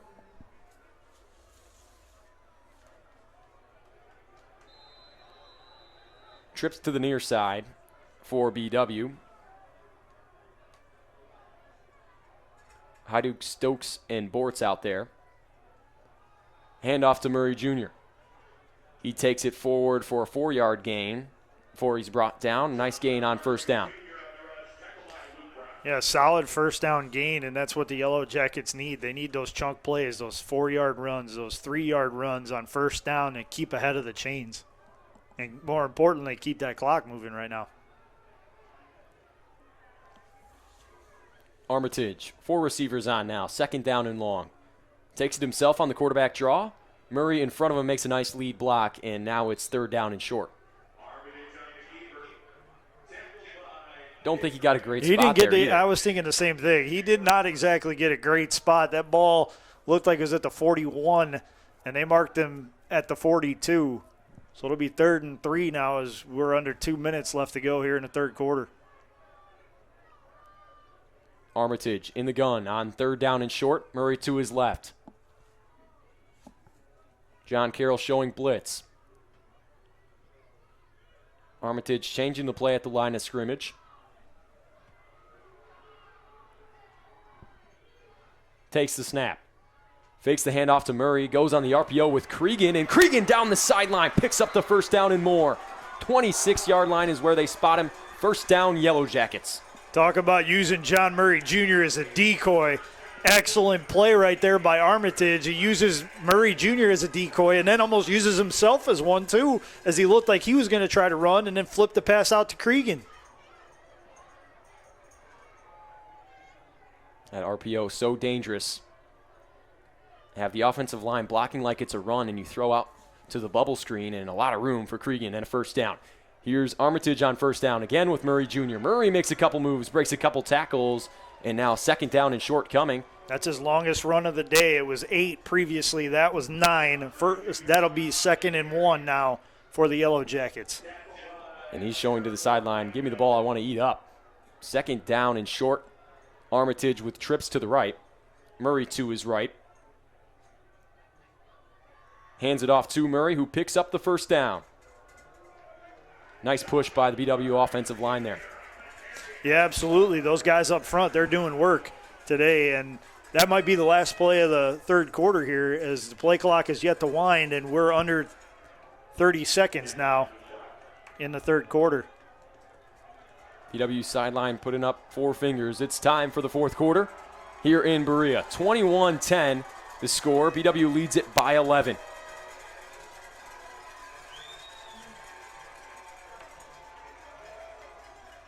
Now this is the money quarter for the Yellow Jackets. They know what's at stake. They want their win over their crosstown rival. They want to get that Cuyahoga Gold Bowl trophy back in Berea for the first time in about 8 years. And they want to keep their playoff hope alive. You know, they got some help in one game. They're hoping for some help in another, but another few actually. But the first and foremost, you have to take care of your own business, and they're 15 minutes away from successfully doing that. And they could add on to this lead here on this offensive drive, and that would be big. You know, you're looking at an at-large bid. You need to show that you can beat teams that are close with you, a team that's your crosstown rival. That would show a lot to the folks voting there. Sure would. And with other teams starting to pick it up around the country that are flirting with a playoff spot, this is an opportunity for the Yellow Jackets to say, hey, wait a second, we belong in that discussion too. 1st down inside the red zone for BW. Armitage brings out trips to the right. Stokes and Bortz in the slot. Murray Jr. to the right of Armitage. Start of the 4th quarter comes here.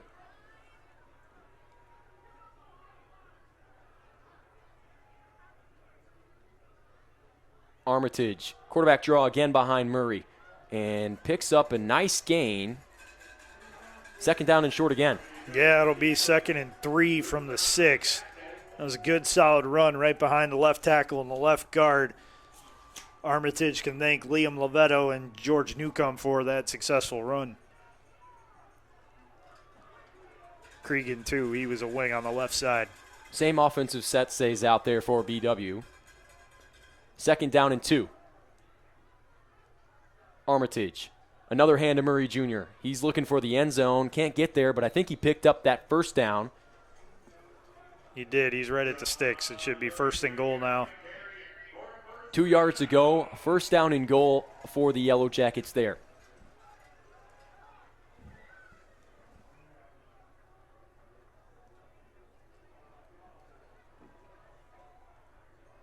The Jackets on this drive push it to total team rushing yardage over 100 now.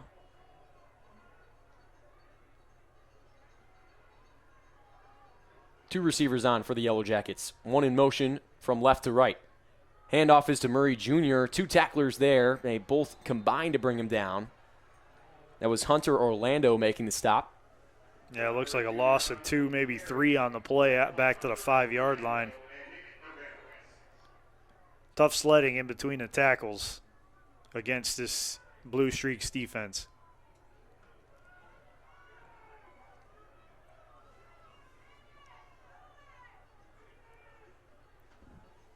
Second down for BW. 5 yards to go till Painter. Stokes all alone to the right side. He's got single coverage over there. Armitage in the gun. Takes the snap. Play action. Looking around. And tries to run it in. I think that was a called RPO. Yeah, he did a good job to get down to the 2-yard line and avoid a negative play right there. Gain 3 yards. Get the offense, again, within a couple of yards of the end zone. Armitage before that carry, 10 carries, 41 yards, about 4 a clip. He's been the second runner that BW's needed in this game. Big time third down on the goal line. 2 receivers on, 1 tight end in.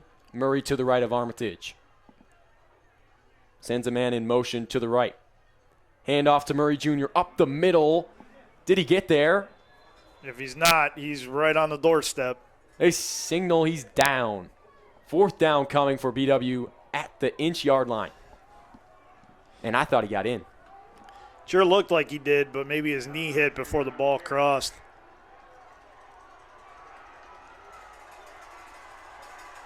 Coach Silver has confidence in giving the ball to Keegan Armitage, who gets into the end zone. Touchdown, Yellow Jackets. Yeah, that's trusting your quarterback to make a play and fall in the line.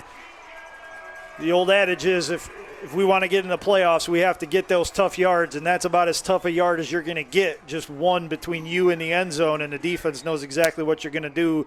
Armitage said, forget it, I'm doing it anyway, and plowed his way through to the end zone. Armitage with his 4th total touchdown, 2 rushing, 2 passing now for him in this game. 27-10's the score. Dean Saris on to add the extra point. Kick is up, and it is through. 28-10, 18-point lead now for BW again after the touchdown drive. Yeah, great drive by BW. They were able to wear down this clock quite a bit and now go up by another touchdown, 28-10 with 11:52 left. You're going to start to see John Carroll have to pass it a little bit more if they want to get back into this ball game. They've been starting to lean more on Floria as this game has gone by. He's 44 of 22, 102 yards and a touchdown. Hasn't played up to his averages so far in this game. BW defense has been great throughout. The only reason that they gave up any scoring in the first half is because of a fumble in the red zone.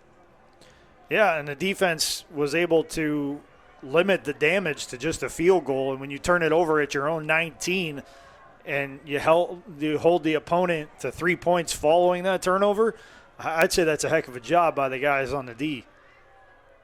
They definitely turned in a workmanlike performance so far here today. But last time out, the John Carroll offense got the best of this defense on an 11-play, 63-yard drive that took 6 minutes. Dean Saris on to kick it away.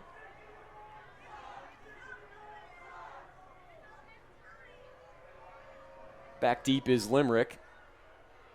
But Buser's going to fair catch this one. And that'll bring the John Carroll offense out without any special teams mistakes being made.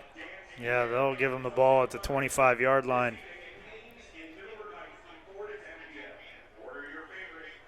Today's Yellow Jacket game is being brought to you by Barron Bus Lines, the official charter bus company of Yellow Jacket Athletics, along with the Oswald Company for all of your insurance and risk management needs.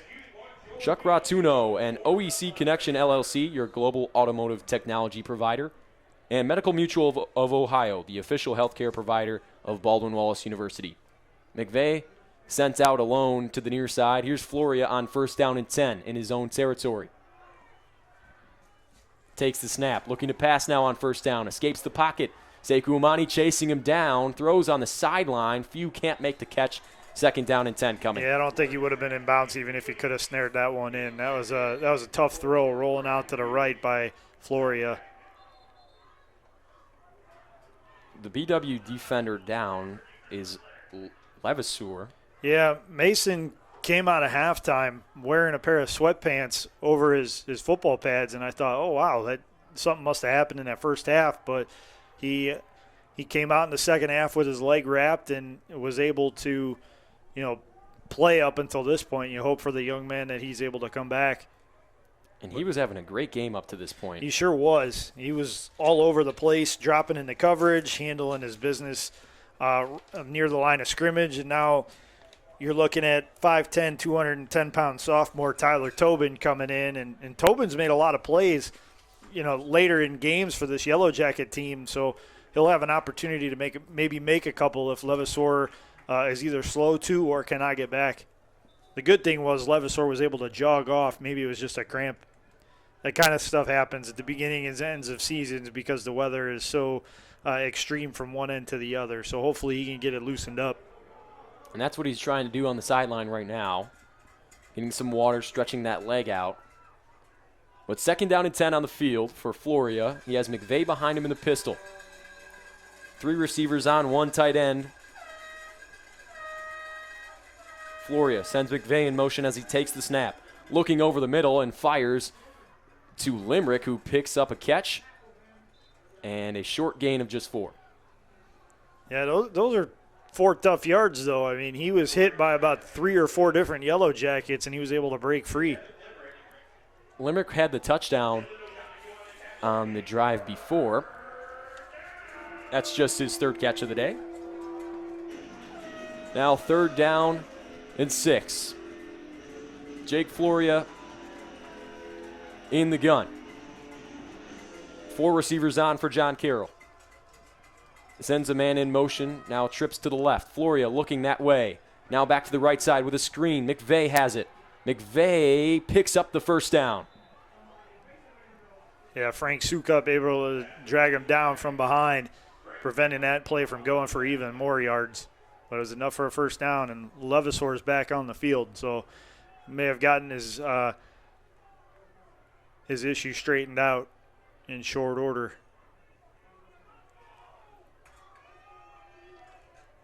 Now 1st down and 10. John Carroll moving the football. Trips to the left. Floria hands off to McVeigh. McVeigh with some running room and breaks a couple of tackles, but is hit hard and brought down to the turf hard. And he is slow to get up. He did not feel very good after that collision with Dylan O'Donohue. Kind of got some velocity from spinning around, and then Donahue hit him hard. Yeah, he turned right into it, too. And those are the kind that you really can't protect yourself on. 2nd down and long for Floria. 4 receivers on now.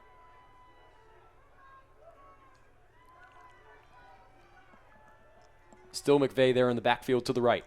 Floria fakes the handoff to him, play action. Sekou Amani is chasing him down, though. Floria escapes him, throws deep down the field on the sideline, but no one's there to catch it. Yeah, Sekou didn't bite on the pump fake and stayed right with him like, okay, if you want to run, I'll chase you. And he flushed Floria out of the pocket and forced him to, again, throw on the run. Floria doesn't really have the speed to get away from a guy like Sekou Amani. Even if he did, it's not something you want to risk at this point in the game with your team trailing by 18 points. You want to keep that big guy wearing number 10 for the Yellow Jackets at bay if you're John Carroll. 3rd down and 6 in JCU territory. Floria sends a man to the near side. Takes the snap. Looks to the right side. Fires to Few. Few makes the catch, and 1st down, John Carroll. Yeah, BW didn't get much of a pass rush on there.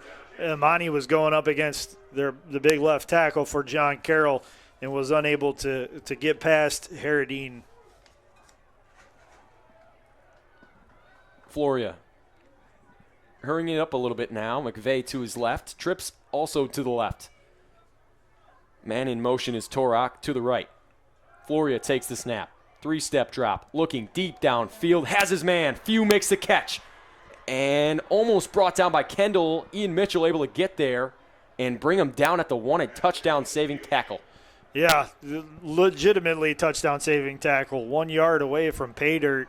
That was a big-time play. Just found a wide-open space in the middle of the Yellow Jacket defense and was able to make BW pay for it.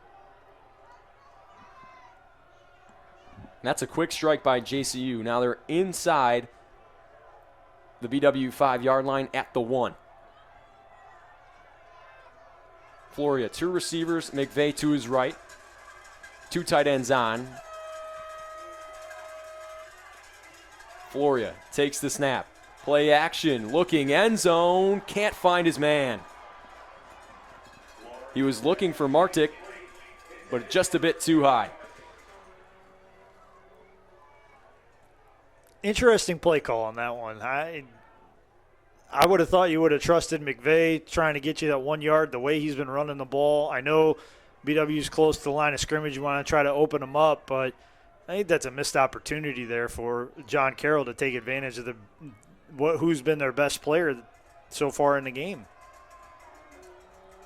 Same set, just flip to the left now for John Carroll. Limerick in motion from right to left. Floria takes the snap, looking left, rolling right. Still looking, fires, end zone, nearly intercepted, but goes incomplete. Another pass play on second down, Matt. Yeah, it looked like Ian Mitchell got in there and broke it up. Ian Mitchell's having himself a ball game.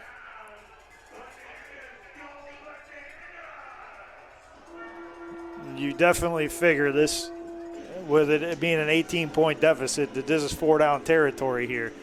Absolutely. It'll be crucial for this Yellow Jacket team if they don't go to McVeigh and they try to pass for it, to try and get some pressure on Floria. Empty set for Floria. McVeigh is split out to the right. Now he's brought back into the backfield on the right side of Floria. Floria takes the snap, hands off to McVeigh. McVeigh brought down short of the goal line, but they say touchdown, John Carroll. Right now, John Murray Jr. is somewhere on the Yellow Jacket sideline wondering why he didn't get that kind of call when it was going the other way. Yeah, that one looked short to me, but they say into the end zone for a John Carroll touchdown. 16-28 now the score. Just a 2-score game now in Berea.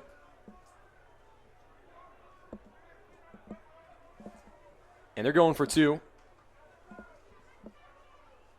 They want to make this a 14-point game. Make it just 2 touchdowns, 2 extra points instead of having to go for this 2-point conversion longer Actually, down make the it line. a 10-point game. Floria, end zone. Not good. Not caught. That time he was looking for Keyshawn Coleman, and he can't make the grab, but flag is out.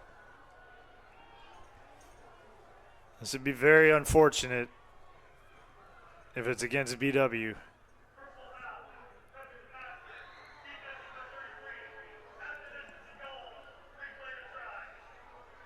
So now you get closer by about an inch.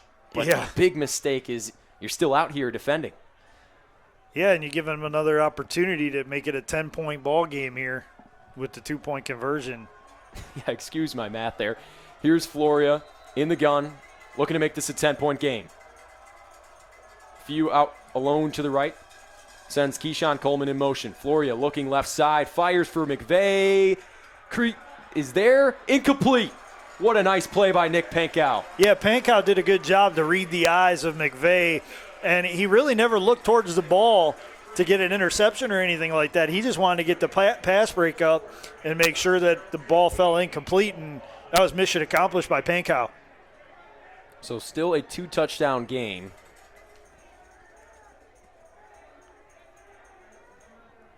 At 12 points now.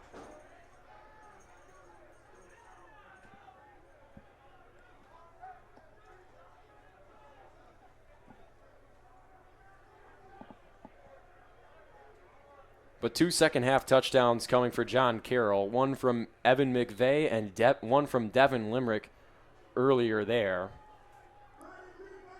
That was a 10-play, 77-yard drive that started about 12 minutes in this fourth quarter. Took off a lot of time on that drive, Matt. They sure did. It was a good mix of run and pass, but still a lot of time, like you said, came off that clock. And now it'll be interesting to see what kind of kickoff John Carroll does. BW is up very close. They are expecting a short kick. Kick goes a bit deeper. Stokes makes the fair catch, and they have it at the 25. Smart play by Darius Stokes. Yeah, and you could hear the assistant coaches in the BW booth next to us calling for him to signal for the fair catch, and he did just that. No sense in trying to drop back 20 yards to field a kick and then trying to run upfield again. A lot of changes of momentum. You give the defense a ton of time, the coverage team, a ton of time to make up the difference, and instead call the fair catch. You get the ball at the 25, and you're able to rock and roll from there. BW offense has scored 7 points in this half. Came on an 11-play, 49-yard drive. Capped off by a Keegan Armitage 1-yard touchdown running. Here's Armitage now on first down. Hands off to Murray. And John Murray able to pick up 3 yards on first down. Yeah, that was a hard run inside. He met one of the defenders coming up from a safety spot, and they both got up a little bit slower than expected. That was a heck of a collision right there.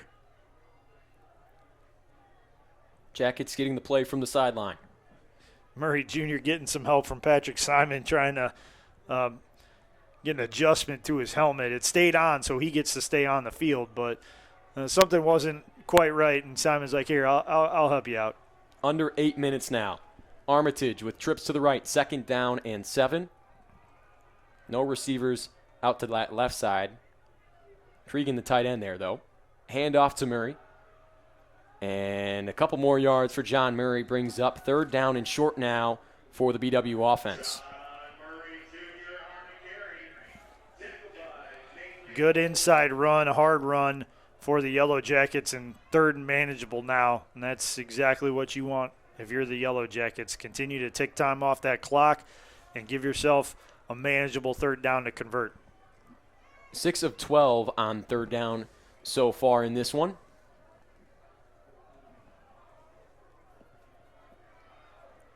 Armitage with 3 receivers, 1 tight end, and Murray to his right.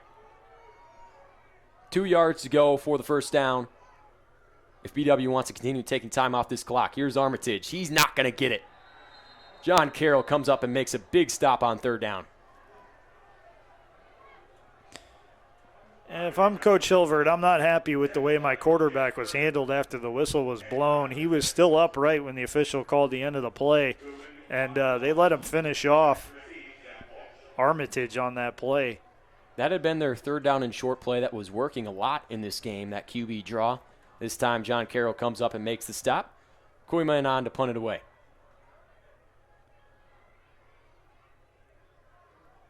Catches the snap and boots it away on the near sideline. It'll be out at the 41. That's where we will see Jake Floria and the Blue Streak offense come out, down 12 points. But not a whole lot of time left. 6:05 to go here in the 4th quarter.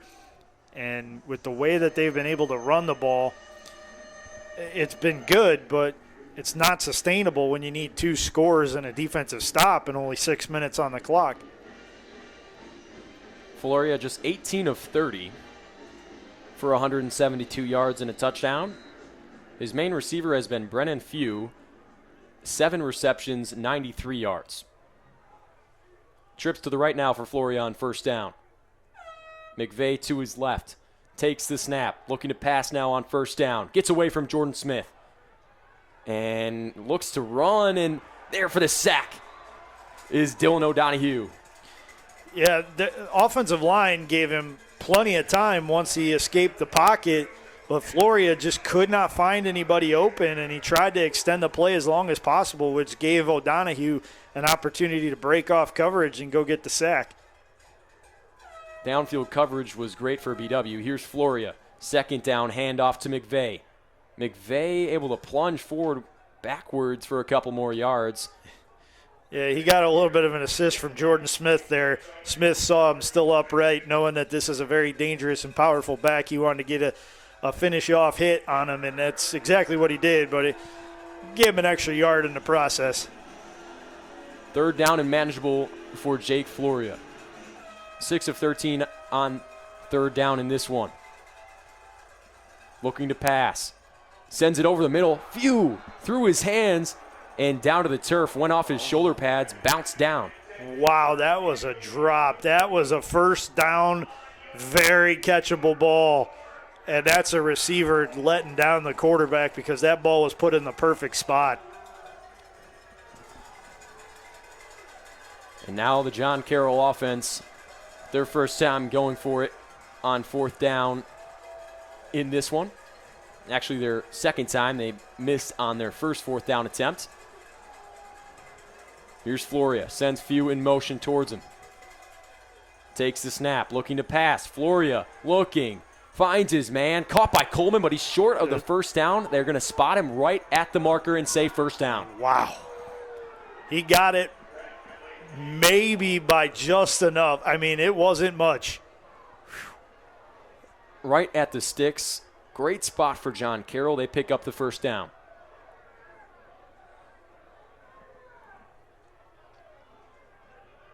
Trips to the right now. Keyshawn Coleman, the lone receiver, to the near side. McVeigh to the right of Floria. First down and 10. Floria looking to pass. Looking. Unleashes on the sideline. Finds Few. He makes the catch. Gets out of bounds for a first down. Yeah, and he's over 100 yards on a day receiving. This young man has been quite the safety valve for Floria. After that drop on third down, comes up, picks up a first down again on first down. So chains moving quickly for John Carroll. 4 minutes, 15 seconds on the game clock. Here's Floria, 4 receiver set. Screen to McVeigh. McVeigh makes the catch. One lineman in front of him, out to the outside, and he's down the sideline into the end zone. Touchdown, John Carroll. BW committed way too many defenders close to the line of scrimmage, and that burned them. They had 7 guys in the backfield, and that set up a beautiful screen for McVeigh, and all he had to do was essentially walk into the end zone because he was wide open. Screen game has been quite efficient for John Carroll. They cash in a touchdown off that one. On to add the extra point, Grant Gonia. 2 tight ends on 2 receivers. Those 2 tight ends are on the left side of the line. Handoff is to John Murray on first down and 10. He's able to plunge forward for a 3-yard gain. It's going to bring a little bit more time off the clock. Yeah, out to the 28-yard line. Not a whole lot of space for John Murray Jr., but enough for him to make a solid gain on first down and keep the clock running.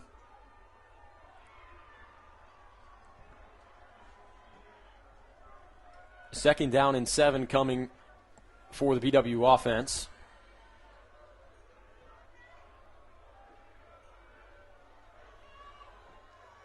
Same set on. Stokes alone to the near side. They flip the tight ends to the near side now. Armitage takes the snap. Hands off to Murray. Play action now on the RPO. Hits Keegan. Keegan down the sideline. Has a block and picks up big-time first down yardage all the way up to the 47. What a nice RPO by Keegan Armitage. Yeah, good decision to use the play fake again and then slip a short pass to Keegan. And then with Elijah Arnett leading the way as a blocker, he had more than enough time to make moves with the ball down and put the ball downfield for a big gain and a first down. And the time keeps ticking away. First down and 10, 46-yard line of John Carroll. Armitage with 2 tight ends on, 2 receivers on. Sends a man in motion from the far side. Handoff to John Murray Jr. again. He picks up another 2.5-yard gain on first down. And it looks like John Carroll's burning their first time out. 2 more to go. 2:30 left here in the fourth quarter. And that means you get 1 more first down. That should just about do it. Exactly. Hangs around and fair caught by Walsh at around the 18-yard line. And that's where Jake Floria will come out with a chance to lead a game-winning drive. Roll. Lone receiver out on that far side is Few. McVeigh to the right of Floria. 4th down and 2. Here's the snap. Floria looking to pass. Pressure coming. Looking. Fires. And he has his man for the first down. Few makes the catch. He keeps the chains moving.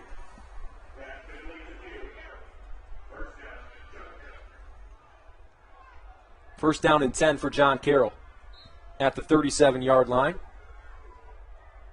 Time still ticking away. About minute 30 left in this one. Trips to the near side. Floria takes the snap. A lot of time back there. Fires on the outside with Few. He makes the catch, makes a nice move past Williamson, and another move. Bad decision by Few. Student section, better watch it. He doesn't want to pick up an unsportsmanlike conduct penalty. And this extra point is what it comes down to. On to put it up, Grant Gonia.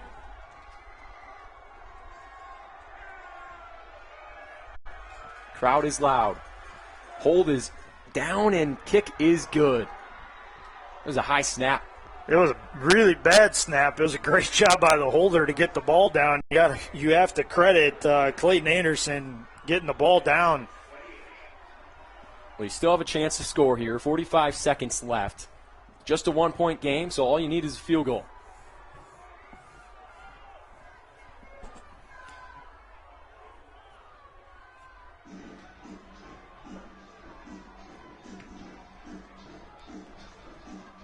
Credit John Carroll and Jake Floria, who's got it going in this quarter. Floria 25 of 40, 281 yards and 3 touchdowns. Much different stat line than what we saw at the beginning of this fourth quarter. I see a lot of players on the John Carroll sideline going up to their fans and hugging at the security gates that are up right behind the John Carroll bench. If I were them, I wouldn't be celebrating just yet. 45 seconds and 3 timeouts is a lot of time for this Yellow Jacket offense. Kick is away, and it's a short one that dribbles on the ground. Picked up by Ian Mitchell at around the 10. He's going to bring it up to about the 20 after a nice tackle by John Carroll on special teams. That was Tyler Timmons.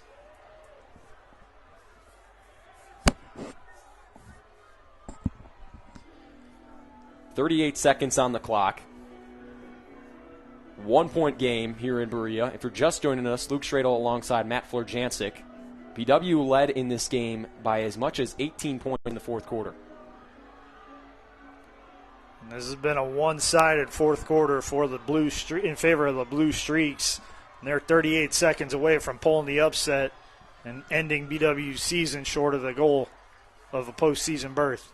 Armitage rolling to his left. Fires on the outside, and it's not going to get there. Incomplete on first down. 33 seconds left. In 4-down territory throughout the rest of this one. Got to at least get in range for Dean Saris. I'd say that would be around a 40-yard kick. Yeah, if you look at Saris' long on the season kicking the ball, it's been around the 35-yard mark. He also holds the record for the longest kick made by a BW player. Armitage, or home record here at George Finnie Stadium, Armitage looking around, fires deep downfield, looking for Stokes, out of bounds, incomplete. 3rd down coming, 26 seconds left in this one. Opportunities running a little thin for this Yellow Jacket offense right now. They could really use it. 3 seconds is where the clock's going to be at. We're going to have a Hail Mary coming from BW. We'll see if Armitage can get it there or if they go with something underneath and try to hook and ladder it up the field. Thank you for calling it by the right name. Hook and ladder. I hear so many people call it hook and lateral, and it drives me nuts. I mean, yes, I know that is what the play is. It's a bunch of laterals. But that is not what the play is called. But from this area of the field, you have to think that Armitage might have the ability to at least get it close to the end zone. And he's been able to make big-time throws down the field like that in past seasons. He has 4 total touchdowns today. Can he be the hero? I mean, you've trusted him to get you through the season so far, and he's done a great job to get you to this point, to put you on the brink of, to make this game mean something after you lose that game to Mount Union earlier in the year. You're going to trust him to make one more play for you, and it's a big one.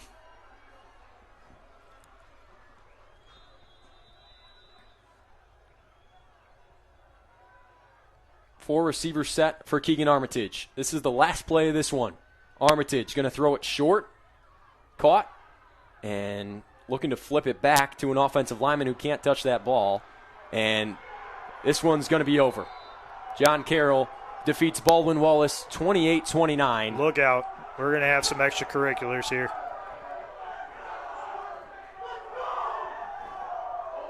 We might have some extracurriculars up in the press box as the camera crew from John Carroll is kind of losing their minds over there. And they head over towards the BW sideline. That's really not great sportsmanship. Yeah, and you have a couple of Yellow Jackets that are over there trying to break that up. And really, that's on the coaching staff. That's a respect thing that you need to really to really instill in your program, and not surprising that it's ending this way between these two teams.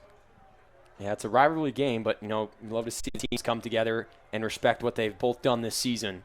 Yeah, you do, and that's not what we're getting here. And I'm not overly surprised as there's a fight breaking out now, and helmets are being tossed, and I'm sure punches are being thrown right now. The student section is emptying, and that's not good.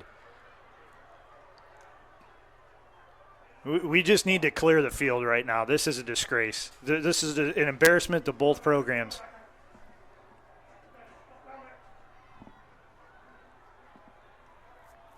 You had a good, hard-fought game. It was decided late. Just clear the field. Both teams head to their locker rooms, okay?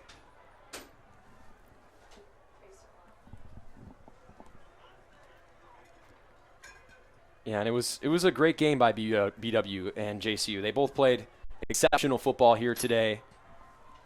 John Carroll just gets the best of them in the last seconds.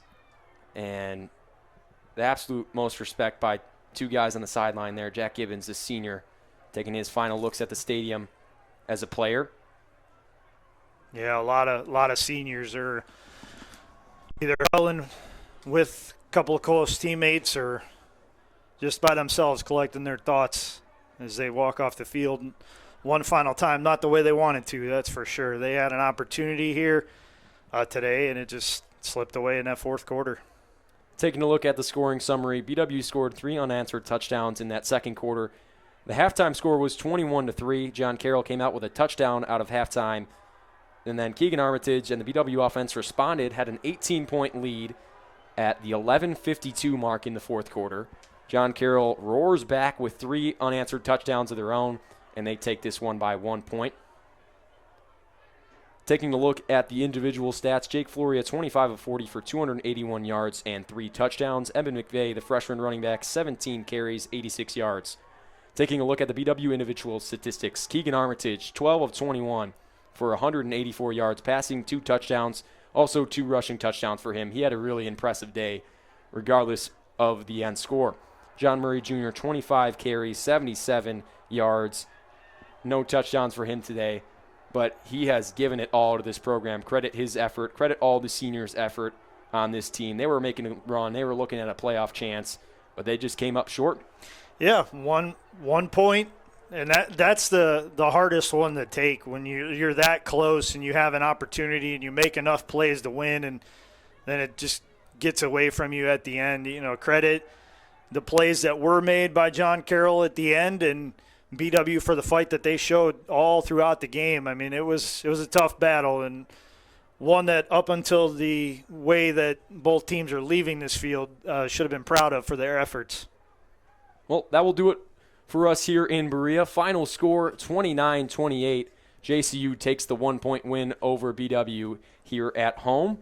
For Matt Florjancic, I'm Luke Schradel. Thank you for joining us all football season for OAC football action and BW Yellow Jackets football action. We will catch you next season, next fall, and we will see you for basketball here at home on the 20th.